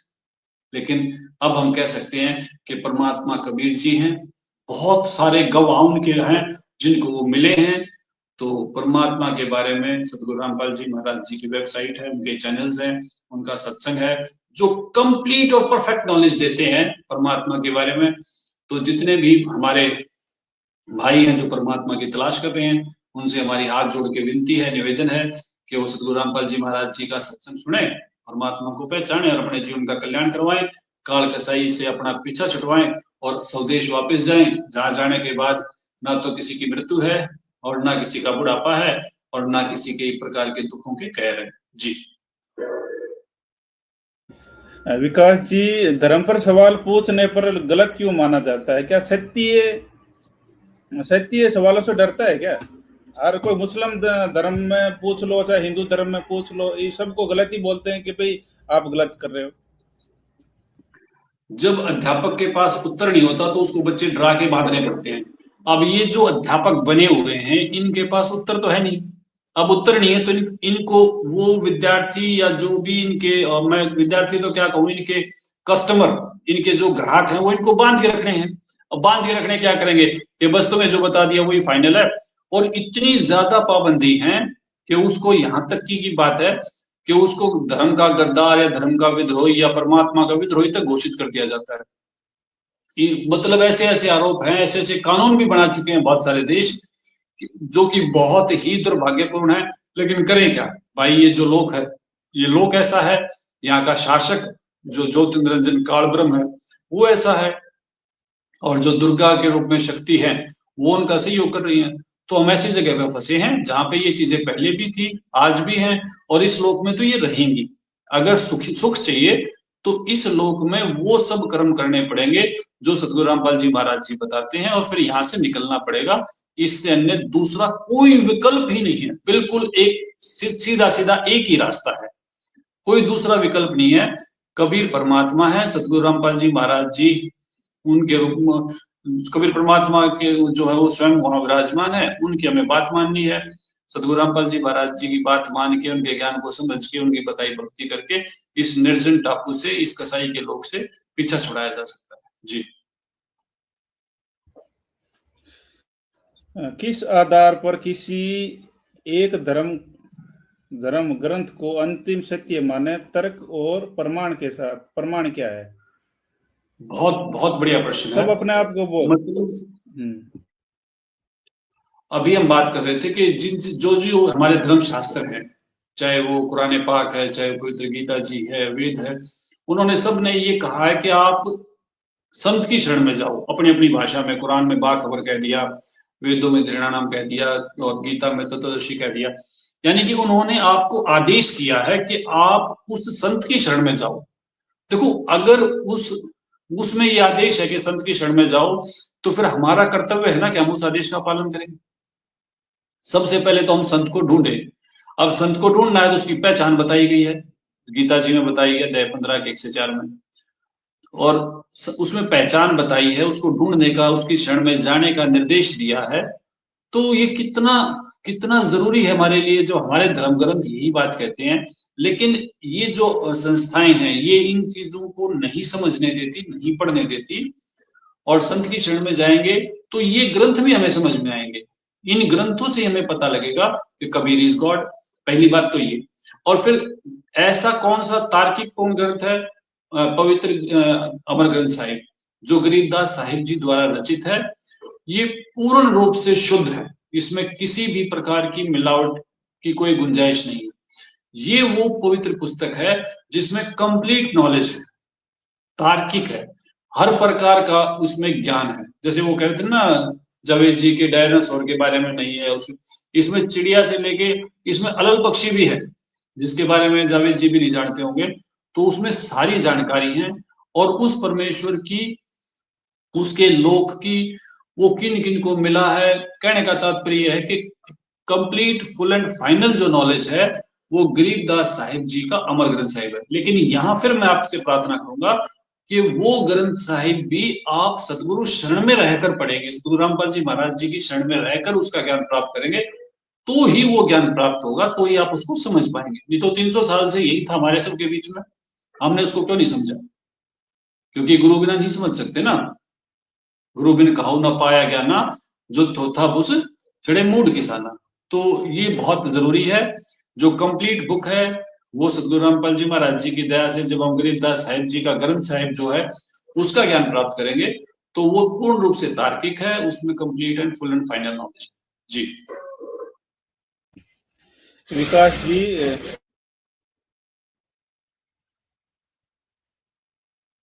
विकास जी, नैतिकता का स्रोत क्या सिर्फ धर्म ही है? अगर कोई नास्तिक अच्छा काम करे तो क्या उसका आधार क्या हुआ? देखो, इसमें ना पहले तो हमें धर्म को समझना होगा, और धर्म की बहुत सुंदर परिभाषा गुरु रामपाल जी महाराज जी की दया से प्राप्त हुई है। उन्होंने बताया है, जीव हमारी जाति है, मानव धर्म हमारा, हिंदू मुस्लिम सिख ईसाई, धर्म नहीं कोई न्यारा। ये बहुत अच्छे से समझा दिया कि जिनको तुमने धर्म मान रखा है, हिंदू मुस्लिम सिख ईसाई, ये अलग अलग नहीं है। हमारा धर्म जो है वो मानव धर्म है। अब जब हमारा मानव धर्म है, तो उस मानव धर्म में रहते हुए हमें ये समझना होगा ना कि अच्छे कार्य तो मानवता के आधार पर ही किए जाएंगे, और जब मानवता ही नहीं है तो अच्छे कार्य की तो सोच भी नहीं होगी। सदगुरु शरण में रहकर अच्छे कार्य संभव हैं, उसके बारे में भी विचार हम कर चुके हैं कि हम कितने भी अच्छे कार्य कर ले, लेकिन धरती ऊपर पग जो 12 करोड़ जीव दिन के मारे, ये कबीर परमात्मा जी ने बता दिया। तो धर्म जिनको जावेद जी बता रहे हैं, या जावेद जी ने जिनको धर्म समझ रखा है, वो धर्म नहीं है। इंसान का धर्म है, मानव का धर्म है मानवता। और मानवता धर्म जो है, वो जिसने हमें इस बात की जानकारी दी है, उसी की शरण में रहेंगे, तब मानवता पूर्ण कार्य कर पाएंगे। नहीं तो ये माया का इतना भारी खेल है। आप ये देख लो कि जितने भी धर्म के नाम पे संस्थाएं शुरू हुई थी, ये फाइनली पैसे में उलझ जाती हैं, पद पद का जो अभिमान है उसमें फंस जाती हैं। क्या कोई भी इनमें से सफल हुआ? अगर सफल होता तो नई की आवश्यकता नहीं थी ना, एक ही काफी था। तो ये इन सब का फेलियर है। इतनी सारी धर्म की संस्थाएं होने के बाद भी अगर ये सवाल आता है कि डज गॉड एग्जिस्ट, तो इसका मतलब सीधा सा है कि ये सभी संस्थाएं कंप्लीटली फेल हैं, और कंप्लीटली फेल हैं तो फिर हमें उस तत्वदर्शी संत की शरण में जाना पड़ेगा, और उसकी शरण में जाकर उसकी दया से विनय पूर्वक प्रश्न करके, दंडवत प्रणाम करके, उसकी शरण में रह के हमें ये सब मिलेगा। इससे अलग कोई विकल्प नहीं है। ये कितने भी अच्छे कार्य कर लो, जैसे बताया भी, एक पापी एक पुण्य आया, तो उसमें चाहे वह पापी है चाहे पुण्य है, लेकिन हैं तो बंधुआ मजदूर ना। फाइनली क्या होगा? आप तो काल की जाल में हैं, एक सौ में एक दलेल रहे। तो ये सब चीजें हम कितनी भी कर लें, हम एक दूसरे से 19-21 का तो अंतर हो सकता है, लेकिन स्वदेश जाए बिना हमारी कोई भी सुखों की बातें बेबुनियाद हैं, उनका कोई लाभ नहीं है। क्षणिक सुख अगर किसी एक पुण्य कर्म से मिल भी गया तो कितनी देर के लिए। अगर मान लो 50-60 साल 70 साल की एक मानव की उम्र है, उसमें उसने कोई दुख नहीं देखा, कोई बीमारी नहीं देखी, तो मरने के बाद 84 लाख योनियां, चिड़िया कबूतर तोता मैना शेर गीदड़ वगैरह ये बनेंगे। अब आप सोच के देखो, सर्दी में मैं और आप बैठे हैं, हीटर चला रखा है, बहुत अच्छी व्यवस्था परमात्मा ने दे रखी है। अब वहां ओस भी पड़ेगी, रात को बारिश भी हो जाएगी, वो भीग भी जाएंगे, क्या व्यवस्था रहेगी वहां? और वो कौन है? वो हम ही और आप तो हैं। तो ये मानव जन्म है, इस मानव जन्म का सदगुरु रामपाल जी महाराज जी बताते हैं कि इसका हम फायदा उठाएंगे, परमात्मा को पहचानेंगे। और ये बहुत अच्छी डिबेट थी जो ललन टॉप ने करवाई, ये बहुत ही जरूरी मुद्दा था, मुझे बहुत खुशी हुई। इस तरह की जब हम बात करेंगे तभी तो परमात्मा की बात होगी ना। जब क्योंकि रिक्वायरमेंट तो है ना, अभी बात मान के चलो, पता किसी को नहीं, लेकिन आवश्यकता तो सभी को है, और आवश्यकता बिल्कुल पूरी बिल्कुल। होगी तो रामपाल जी महाराज जी की शरण में होगी। जी अच्छा विकास जी, इतिहास के नाम पे धर्म, इतिहास के नाम में धर्म पे हिंसा हुई है, बहुत सारी हिंसा हुई है। महाभारत का युद्ध ले लो या काबा का ले लो, कहीं का भी ले लो, है ना। तो इसमें फिर धर्म में शांति कहाँ सिखाता है? फिर ये विरोधाभास क्यों है कि ये सब धर्म के बोलते हैं भी हमारा धर्म शांति सिखाता है, हमारा धर्म शांति सिखाता है। धर्म के नाम पे इतनी हिंसा हो चुकी है, तो फिर ये मतलब क्या बना? विरोधाभास है ना आपस में। देखो, बहुत क्लियर है कि वही उन्हीं बातों को बार बार धर्म कहा जा रहा है जो सत्ता अपना उद्देश्य बना चुके हैं। वो शुरू तो हुए थे परमात्मा की तलाश के लिए, परमात्मा की प्राप्ति के लिए, परमात्मा की साधना उपासना के लिए, लेकिन फाइनली वो आगे अपनी सत्ता के लिए। अब कोई चीज है, अगर वो सत्ता, उसमें सत्ता लोलुपता है, तो सत्ता लोलुपता है तो युद्ध होंगे, युद्ध होंगे तो मारकाट होगी, हत्याएं होंगी, डकैती होगी, लूटपाट होगी, वो सब होंगी ना। तो वो सब धर्म का उद्देश्य क्या बन चुका? आज धर्म का उद्देश्य आप देखें कि हर जगह बात चल रही है, इसको हिंदू राष्ट्र बना दो, ये किस क्रिश्चियन राष्ट्र है, मुस्लिम राष्ट्र है। अरे ये धर्म किस लिए थे? धर्म हेतु होता है परमेश्वर प्राप्ति का या राष्ट्र निर्माण का। हम यहाँ बंधुआ मजदूर है, फंसे पड़े हैं, काल कसाई, किसी का बेटा खा जाता है, किसी की माता को खा जाता है, किसी का भाई खा जाता है, बहुत सारों को गर्भ में मर जाते हैं, बहुत सारे गाजा में मर जाते हैं, और हम यहाँ क्या स्थापित कर रहे हैं? और कितने क्षण का हमारा जीवन है? हमसे 100 साल पहले कौन था, वो आज कहाँ है? 100 साल के बाद हम कहाँ होंगे? तो ये स्थिति समझाने के लिए धर्म का निर्माण होता है। और धर्म कोई नहीं है, धर्म एक है मानवता, और मानवता धर्म पर भी हम सतगुरु रामपाल जी महाराज जी की शरण में रहकर ही कोई कदम चल पाए तो चल पाए, अन्यथा बिना सतगुरु के सहारे के यहाँ सोचना भी पाप है। यहाँ तो सोचने से भी पाप लगता है। आप सोच के देखो कि अगर सतगुरु शरण में नहीं है तो विचार किस बात के आएंगे? विचार आएंगे किसी दूसरे पे शासन करने के, विचार आएंगे किसी की सत्ता हथिया लेने के, विचार आएंगे किसी की संपत्ति हथिया लेने के विचार। मतलब यहाँ जो विचार भी हमें आते हैं, इस मन रूपी जो दुष्ट हमारे ऊपर शासन कर रहा है, ये विचार भी ऐसे देता है जिन विचारों से ही हमारे पाप इतने बढ़ जाते हैं। और मनसा वाचा कर्मणा, अगर आप देखो हम बोलते हैं उसमें इतनी ऐसी भाषा, ऐसी दुखदायी भाषा का प्रयोग करते हैं जो कष्ट देती है सामने वाले को, उसमें पाप इकट्ठे होते हैं। और मन में जो विचार आते हैं वो सारे दुर्भावनापूर्ण है, और फिर जो हम करेंगे उसमें क्या भला करेंगे, उसमें बुरा ही बुरा करेंगे, क्योंकि सबकी माया के प्रति दौड़ लगी है, कोई नैतिकता नहीं रही धर्मों के होते हुए। अब तो सारे धर्म पूरे फ्लो में है, अगर मैं गिन के चलूं तो शायद ये धर्मों की गिनती 50-100 भी हो सकती है। जब ये सारे इतने फ्लो में हैं तो नैतिकता क्यों गिरती जा रही? क्योंकि ये नैतिकता को संभाल ही नहीं सकते, ये खुद अनैतिक है। अनैतिक क्यों है? जो धर्मगुरु बने बैठे हैं, जो ये इस बात की शिक्षा देते हैं कि आपको नैतिक रहना चाहिए, वही अनैतिक है, उनके बस की बात नहीं है, वही काल की कठपुतलियां हैं। अब कसाई की जो कठपुतली हैं वो हमारे भले को कैसे सोच पाएंगी, कैसे हमारा भला कर पाएंगी? हमारा भला तो कभी परमेश्वर से होगा जो साक्षात रूप में यहाँ प्रकट होते हैं और हम पर सब पर दया करते हैं। जी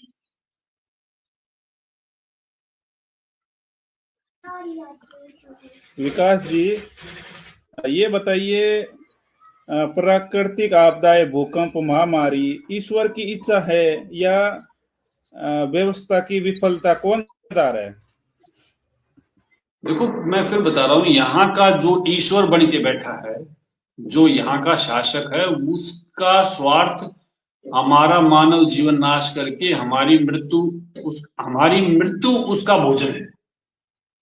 तो जब हमारी मृत्यु उसका भोजन है तो वो चाहे युद्ध से हो, महामारी से हो, भूकंप से हो, बाढ़ से हो, किसी भी कहर से हो, जब मकसद कसाई का मकसद है बकरे की हत्या करना, बकरे को खा जाना, जब कसाई का मकसद ही ये है तो उसने फिर उसको छुरी से काटा या दराती से काटा या तलवार से काटा या उसको किसी अन्य तरीके से पत्थर पे पटक के मार दिया, तो ये तो बातें आती नहीं ना। जब हम एक बात समझ लेंगे सीधी सीधी सी कि हम यहाँ जहाँ फंसे हुए हैं वो एक कसाई के बंधुआ मजदूर है, तो ये सारे जो प्रश्न है वो अपने आप सॉल्व हो जाते हैं, इसमें कुछ बचता ही नहीं।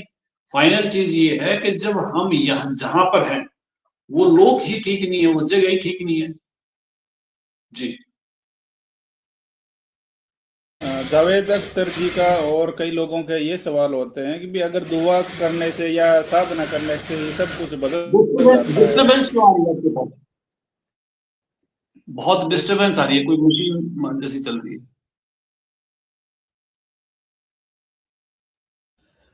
देखो, सवाल मेरा ये था, अगर दुआ करने से, साधना करने से ही सब कुछ बदल जाता है तो फिर दुआ करने वाले पर ही आपदा क्यों आती है? मतलब कारण क्या है?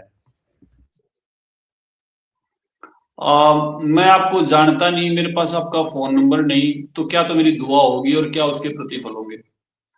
जिस भगवान जो हमारी सुनने वाला है, जो दयालु परमेश्वर है, जिसके हम सब संतान है, उसका तो हम कुछ भी नहीं जानते। उसको तो हम ये भी स्वीकार नहीं करते कि वो पृथ्वी पे आता है नहीं आता है।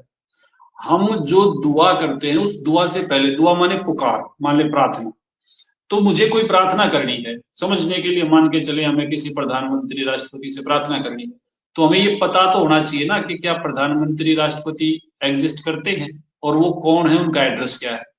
यहाँ पता किसी को कुछ नहीं है। लेकिन उसके बाद भी दुआओं से परिवर्तन हम देखने को मिलते हैं। वो जो दुआएं हैं वो हमारे द्वारा कभी संत शरण में रहने के बाद की गई पुण्य कार्य हैं।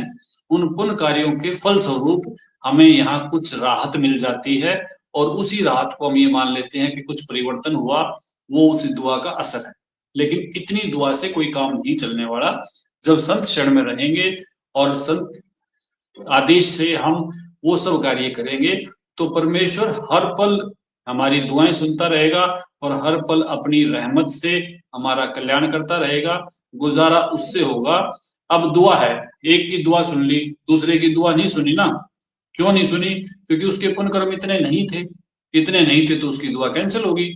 तो यहाँ तो दुआ भी सिर्फ यही है कि उसके अपने पुण्य कर्मों के बदले उसे कुछ राहत मिल जाती है। लेकिन संत शरण में रहेंगे तो वहां परमेश्वर अपने कोटे से दया करते हैं, उसका लाभ जीव को मिलता है और जीव को मोक्ष प्राप्ति में बहुत ही आसानी हो जाती है, उसके लिए सुलभ हो जाता है। जी। अगला प्रश्न मेरा है, ईश्वर की परीक्षा का तर्क क्या मासूमों की पीड़ा को परीक्षा कहना नैतिक है? जैसे गाजा में मर रहे हैं या कहीं पे भी लोग मर रहे हैं, फ्लड से मर रहे हैं, तो भाई इस बात को लेकर टाल देते हैं। जैसे धीरेन्द्र शास्त्री ने महाकुंभ में बताया था, और बोल भी देते हैं कि भाई जो वहां पे भगदड़ में मरे हैं वो सीधे स्वर्ग चले गए। ये कहाँ तक नैतिकता है? चाहे कुंभ में मरो, चाहे युद्ध में मरो, चाहे भूकंप में मरो, चाहे बाढ़ में मरो। एक बहुत अच्छी वाणी मेरे सामने है, माया काली नागिनी अपने जाए खात, कुंडली में छोड़े नहीं सो बातों की बात। यहाँ चाहे कोई धीरेन्द्र शास्त्री है, चाहे कोई अंधरदाचार्य है, या कोई और मौलवी पादरी कोई भी है, ये काल के जाल में फंसे हुए लोग हैं। ये किसी चीज को ठीक गलत बताने की समझ रखते ही नहीं, ये कुछ भी बता दे। अब ये बताओ कि अगर गंगा त्रिवेणी में नहाने से पाप मुक्त हो जाते तो त्रिवेणी तो अपने घर में है हजारों हजारों साल से, तो भारत तो सबसे ज्यादा सुखी देश होना चाहिए था ना। जब त्रिवेणी हमारे यहाँ है, 68 तीर्थ हमारे यहाँ है, पाप काटने के 70 रास्ते इन्होंने हमें बता रखे हैं। हरिद्वार है, काशी है, बहुत सारे ऐसे स्नान है जिनको स्नान करने से हमारे पाप कट जाते हैं। उसके बाद हमारे यहाँ हॉस्पिटल क्यों है? उसके बाद हमारे यहाँ जेलें क्यों है? उसके बाद हमारे यहाँ अपराध क्यों है? ये सब काल का जाल है, इसमें किसी प्रकार की कोई सार्थकता नहीं है। ये इन्होंने धंधे लगा रखे ताकि जनता बिजी रहे। जनता बिजी रहेगी, इनसे सवाल कम पूछेगी, सवाल कम पूछेगी तो अपना जीवन नाश करके और फाइनली 84 लाख योनियों में चली जाएगी। आप खुद विचार कर ले। और इन्हीं विचारों के कारण तो जावेद अख्तर जी जैसे तार्किक मानव जो हैं वो नास्तिक है ना। वो नास्तिक इसलिए हैं क्योंकि साफ दिखाई दे रहा है कि ये गलत बस की टिकट है। तो गलत बस की टिकट लेने से अच्छा आप वहां खड़े रहें जब तक सही बस नहीं आए, वहां इंतजार करें। और नास्तिक तो मैं नहीं कहूंगा, वो एथिस्ट के बाद एक होता है एग्नोनिस्ट, वो कि जो जानते नहीं, भाई हमें पता नहीं कि है या नहीं है, we want to know. Javed ji ने भी काफी बार कहा मैं मानने को तैयार हूं अगर मुझे कोई बताए तो ये एग्नोनिस्ट है और ये जानना चाहते हैं। तो इनको पता है कि ये जो भी क्रियाएं हैं, आपको भी पता है, सभी लोग समझते भी हैं। और इसीलिए जो आज हमारी युवा पीढ़ी है पढ़ी लिखी है, वो इन पाखंडों में नहीं फंसना चाहती। बस कुछ बेरोजगार, कुछ ऐसे लोग हैं जो राजनीति का शिकार हैं। तो इसमें धर्म कहीं नहीं है, लेकिन राजनीति जो है वो इसमें व्यापक है। और राजनीति के फलस्वरूप चाहे धीरेन्द्र शास्त्री उनको बताए कि मोक्ष हो गया या कुछ बताए, वो अलग है। क्या इलाहाबाद में मरने वालों का मोक्ष हो जाता है? क्या काशी में मरने वालों का मोक्ष हो जाता है? और मात्र रहने और मरने से मोक्ष है तो फिर आवश्यकता क्या है? वेदों की, गीता की, कुरान की, बाइबल की, तौरात की, इंजिल की, इनकी क्या आवश्यकता है? तो ये सब जो है ये निरर्थक बातें हैं। और पढ़े लिखे लोग जो हैं इनको जानते समझते हैं। आवश्यकता नहीं है कि इनके पास तो आप खुद देखो, इनके पास कौन सी कैटेगरी जाती है। इनकी जो बातें होती हैं, मैं रावण से फोन पे बात कर रहा हूँ, हनुमान जी का फोन मेरे पास आया था। तो ये जिस प्रकार की नौटंकी करते हैं, तो हम सब जानते भी हैं कि इनके पास जो लोग जाते हैं वो या तो बहुत ज्यादा पीड़ित हैं, बहुत परेशान हैं। जैसे पीड़ित व्यक्ति तो चाहे गधे के पांव भी अगर उसमें जाए तो वो करता है। तो इसमें या तो वो बहुत पीड़ित हैं और या फिर वो उनकी बौद्धिक क्षमता जो है उसका काल ने हरण कर लिया है। ये बहुत विद्वान लोगों की सभा जो है उसमें ये लोग कहीं नहीं स्टैंड कर पाते। जैसे एक वो थे तार्किक मानव जैसे कोई थे, नागपुर में थे शायद, उन्होंने कहा भी था कि अगर आप इस प्रकार से सब जानते हैं तो बताओ। तो इन्होंने वो सब चीजें गोल मोल कर दी थी। तो जब भी कोई चुनौती की बात होती है तो ये धर्मगुरु कभी चुनौती नहीं स्वीकार करते। अब एक तरफ तो प्रेमानंद जी की किडनी खराब है, वहीं पे ये जो है उनके दर्शन करने के लिए धीरेन्द्र जी जा रहे हैं। धीरेन्द्र जी अपने दरबार में तो बहुत सारे रोगों को दूर करते हैं, लेकिन जिस प्रेमानंद जी को ये प्रणाम कर रहे हैं, उनको साधु संत और बहुत सम्मान उनको दे रहे हैं, उनकी किडनी क्यों नहीं ठीक कर? तो ये सब बातें हमारे जितने भी पढ़े लिखे हमारा वर्ग, हमारा देश है, वो अच्छे से जानता है। और मुझे कभी कोई ऐसा व्यक्ति नहीं मिला जो धीरेन्द्र शास्त्री पढ़ा लिखा और धीरेन्द्र शास्त्री की प्रशंसा कर रहा हो। ऐसी बेतुकी बातें हैं। और वो हाँ, कुछ ऐसी चीजें हैं, जैसे एक जग्गी वासुदेव के नाम से सदगुरु हैं, एक आचार्य प्रशांत के नाम से हैं। ये सोशल रिफॉर्मिंग की बातें करते हैं जो हमारी पढ़ी लिखी जनता को पसंद आती है। ये बात करते हैं सोशल रिफॉर्मिंग की, बने बैठे हैं वेदांती या धर्मगुरु। ये इन्होंने थोड़ा सा यहाँ ये चोला जो है वो धर्मगुरु का पहन रखा है, लेकिन कभी भगवान की बात नहीं करेंगे। भगवान को तो आचार्य प्रशांत तो कहता है कि भगवान है ही, आत्मा भी नहीं है, परमात्मा भी नहीं है, कुछ और गोल मोल बातें करता रहता है। सत्य को जानना है, सत्य को क्यों जानना, भगवान को जानना है। ऐसे ही जग्गू वासुदेव है, वो भी इन हमारे हिंदू देवी देवताओं के मजाक उड़ाता रहता है, लेकिन वहां वो जो सोशल रिफॉर्मिंग की बात करते हैं, कुछ ऐसी बातें करते हैं जो हमारे दबे कुचले वर्ग हैं, या हमारी हमने महिलाओं के साथ बहुत अन्याय किया है, वो वहां कुछ सोशल जस्टिस की बातें करते हैं। तो इस प्रकार की जो बातें हैं वो पढ़े लिखों को पसंद आती हैं, तो इसलिए उनसे वो आकर्षित होते हैं, वहां वो बंधे हुए हैं। लेकिन उनको ये ज्यादा बेटर लगते हैं कि चलो यार कुछ सोशल रिफॉर्मिंग की बात तो हो रही है ना, कुछ सोशल जस्टिस की बात हो रही है, लेकिन ये कंफर्म है कि परमात्मा का वहां कोई ज्ञान नहीं है, परमात्मा के बारे में उन्हें भी कुछ नहीं पता।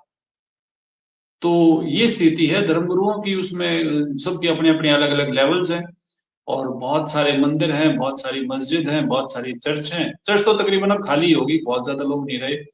आप देखें वेस्टर्न यूरोप में चर्च खाली रहती है, ऐसा जावेद जी ने भी कहा, और खाली होगी, उन लोगों ने समझ लिया कि इसमें कुछ नहीं है, और धीरे धीरे नास्तिकता की तरफ बढ़ रहे हैं। ये तो परमेश्वर की दया हुई कि वो सदगुरु रामपाल जी महाराज जी के रूप में विराजमान और हमारा कल्याण कर रही है। जी विकास जी, अलग अलग धर्मों में ईश्वर के दावे अलग अलग हैं, एक सही कैसे, बाकी सब गलत क्यों? ये जावेद अख्तर जी ने बहुत बार सवाल किया है, बहुत जगह। देखो, वो सवाल शुरू में आ जाता है कि जब जावेद जी कह रहे थे कि भाई जुपिटर था वो आज नहीं है, क्रिश्चियनिटी आ गई, और वो ये भी कह रहे हैं कि ये भी ज्यादा दिन नहीं रहेंगे। और वो जब थे तब वो लोग भी पढ़े लिखे थे, अपने समय के वो प्रभावशाली लोग थे, लेकिन उनके समय में ये चीजें आई और चली गई। और वो बार बार कह रहे हैं कि तुम जिनको आज खुदा मानते हो, जिनको तुम गॉड मानते हो, ये ज्यादा दिन एग्जिस्ट नहीं करती। और बातें भी उनकी सही हैं, क्योंकि ये जिनकी बातें कर रहे हैं कबीर परमेश्वर से अलग जितने भी हैं, वो सब जन्म मरण में है, आवागमन में है, और ये आइडियोलॉजी है, ये सत्ता के हिसाब से परिवर्तित होता रहता है। जब किसी भी आइडियोलॉजी को वहां का राजा मानने लगता है, आप इतिहास देख लो, जब वहां का राजा किसी आइडियोलॉजी को मानता है तो फिर उस देश में उस आइडियोलॉजी का प्रचार होता है, चाहे वो बौद्ध धर्म में अशोक जी की बात थी, अशोक महान की बात थी, या ईसाई को भी, ईसाई धर्म में भी जब ही उत्थान हुआ, उसका उसका प्रचार हुआ, जब वहां राजाओं ने उसको अपना लिया। तो ये राजाओं के द्वारा प्रचारित, राजाओं के द्वारा फैलाए गए धर्म हैं, ये संतों के द्वारा फैलाए गए नहीं हैं। हाँ, शुरुआत इनकी जिनसे हुई थी वो महान आत्माएं थी, लेकिन उन महान आत्माओं के बाद ये राजा के भरोसे हैं और सत्ता प्राप्ति के लिए हैं, और सत्ताएं जो है वो आती जाती रहती हैं। वहां जावेद जी सही है, लेकिन जो संत होते हैं कभी परमात्मा से मिलते हैं और फिर वो ज्ञान प्रचार करते हैं। आप ये देखो कि मंसूर राजा था, छोड़ दिया उसने सब, राजा का बेटा राजकुमार था वो। अब्राहिम सुल्तान बहुत बड़े राजा थे, बहुत विलासितापूर्ण उनका जीवन था, उन्होंने सब त्याग दिया। धर्मदास जी बहुत बड़े सेठ थे, उन्होंने सब त्याग दिया। तो कबीर परमात्मा से जो मिलती है पवित्र आत्मा, या कबीर ज्ञान जिनको प्राप्त होता है सतपुरुष शरण में रह के, वो फिर राजा और राजनीति और युद्ध और सीमा प्रचार प्रसार, ये सब भावनाएं उनको समझ में आ जाती है कि ये सब पाप के कारण है। और अच्छी बात यही है कि परमेश्वर का अपना नाम जपो, परमेश्वर की मर्यादा में रह के अपना कल्याण करो और यहाँ से निकलो। जी।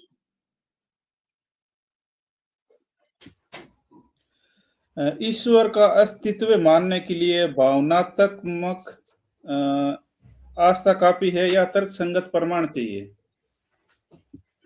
देखो, किसी भी प्रकार का आपका तर्क संगत प्रमाण जब तक नहीं होगा तब तक आप उस पर विश्वास करेंगे तो वो अंधभक्ति होगी।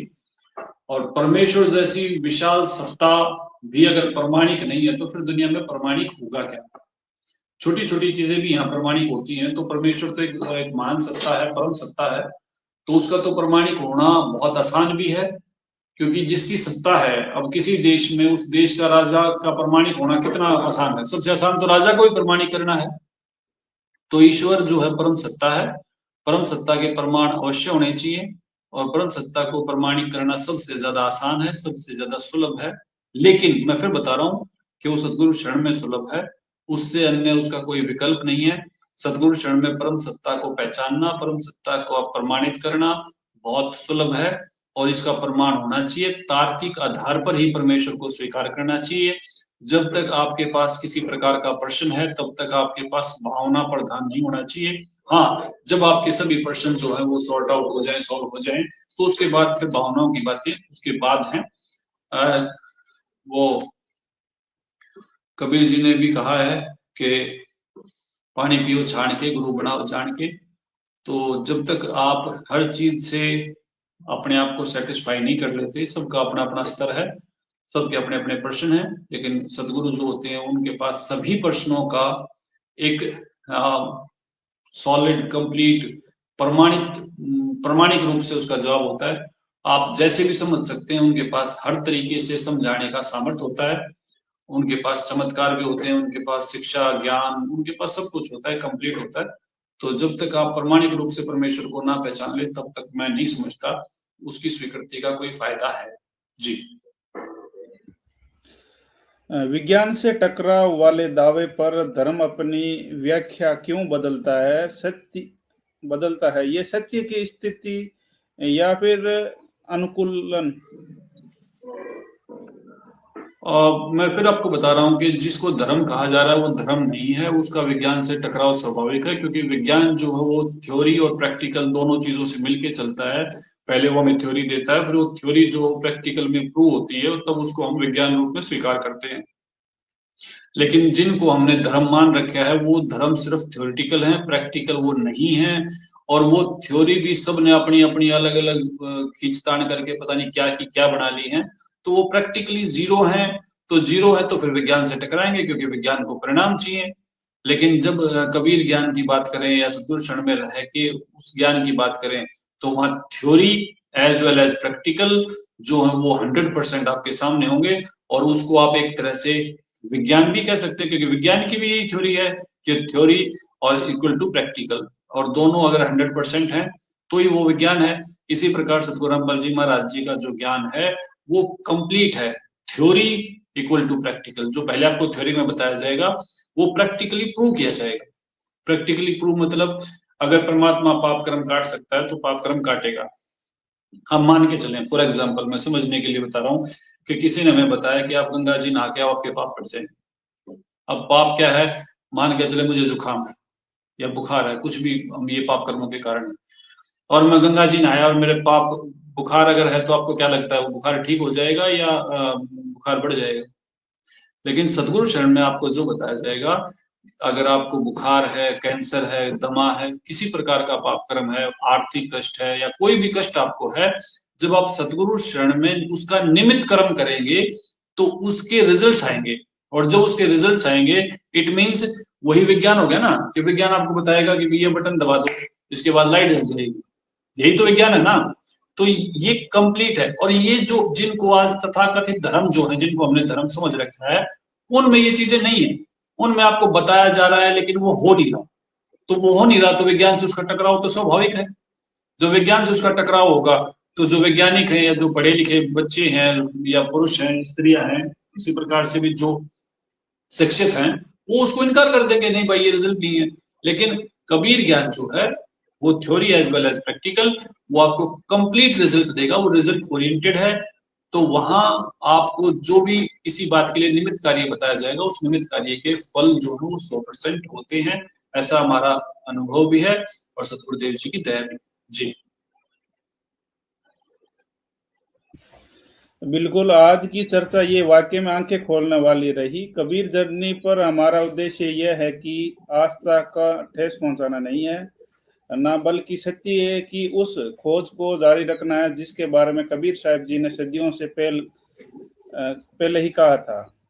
जावेद अख्तर जी के बारे में तार्किक सवाल और उन सवालों के विकास दास जी के द्वारा प्रस्तुत संत रामपाल जी महाराज के विचार और फैसला अब आपके हाथों में है। क्या ईश्वर वाक्य में परीक्षा लेता है या हमारी समझ में कोई कमी है? क्या धर्म और विज्ञान एक धरातल पर मिल सकते हैं?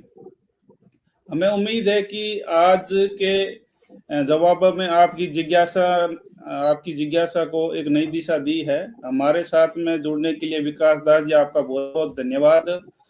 और ऐसे ही देखते रहिए कबीर जर्नी, क्योंकि इस चैनल पर हम सवाल पूछते हैं, सवालों के जवाब लेते हैं और आप लोगों से हम मिलाते हैं हमारे चैनल पे मेहमानों से। तो आखिरी बात विकास जी, आपको जो दर्शक देख रहे हैं उनको क्या कहना चाहेंगे? जी, सबसे पहले हम आपके चैनल का धन्यवाद करना चाहेंगे, जिसने एक बहुत महत्वपूर्ण विषय पर आज ये चर्चा की। इस चर्चा में हम कितने जवाब दे पाए या कितने नहीं दे पाए, उसके लिए हम क्षमा यार्थी भी हैं, क्योंकि सदगुरु रामपाल जी महाराज जी जो है वो कंप्लीट नॉलेज रखते हैं। हम उनके बहुत छोटे से शिष्य हैं। हो सकता है कहीं ना कहीं हमसे कोई त्रुटि रही हो सकता है हमसे कोई ना कोई गलती हो गई हो, लेकिन हमारी प्रार्थना ये है कि आप सदगुरु रामपाल जी महाराज जी की वेबसाइट या उनके सत्संग यूट्यूब चैनल या बाकी सोशल प्लेटफॉर्म पे जो उनके चैनल्स हैं, वहां से आप अपने जिज्ञासाओं को, अपने प्रश्नों को शांत करेंगे, वो ज्यादा अच्छा रहेगा।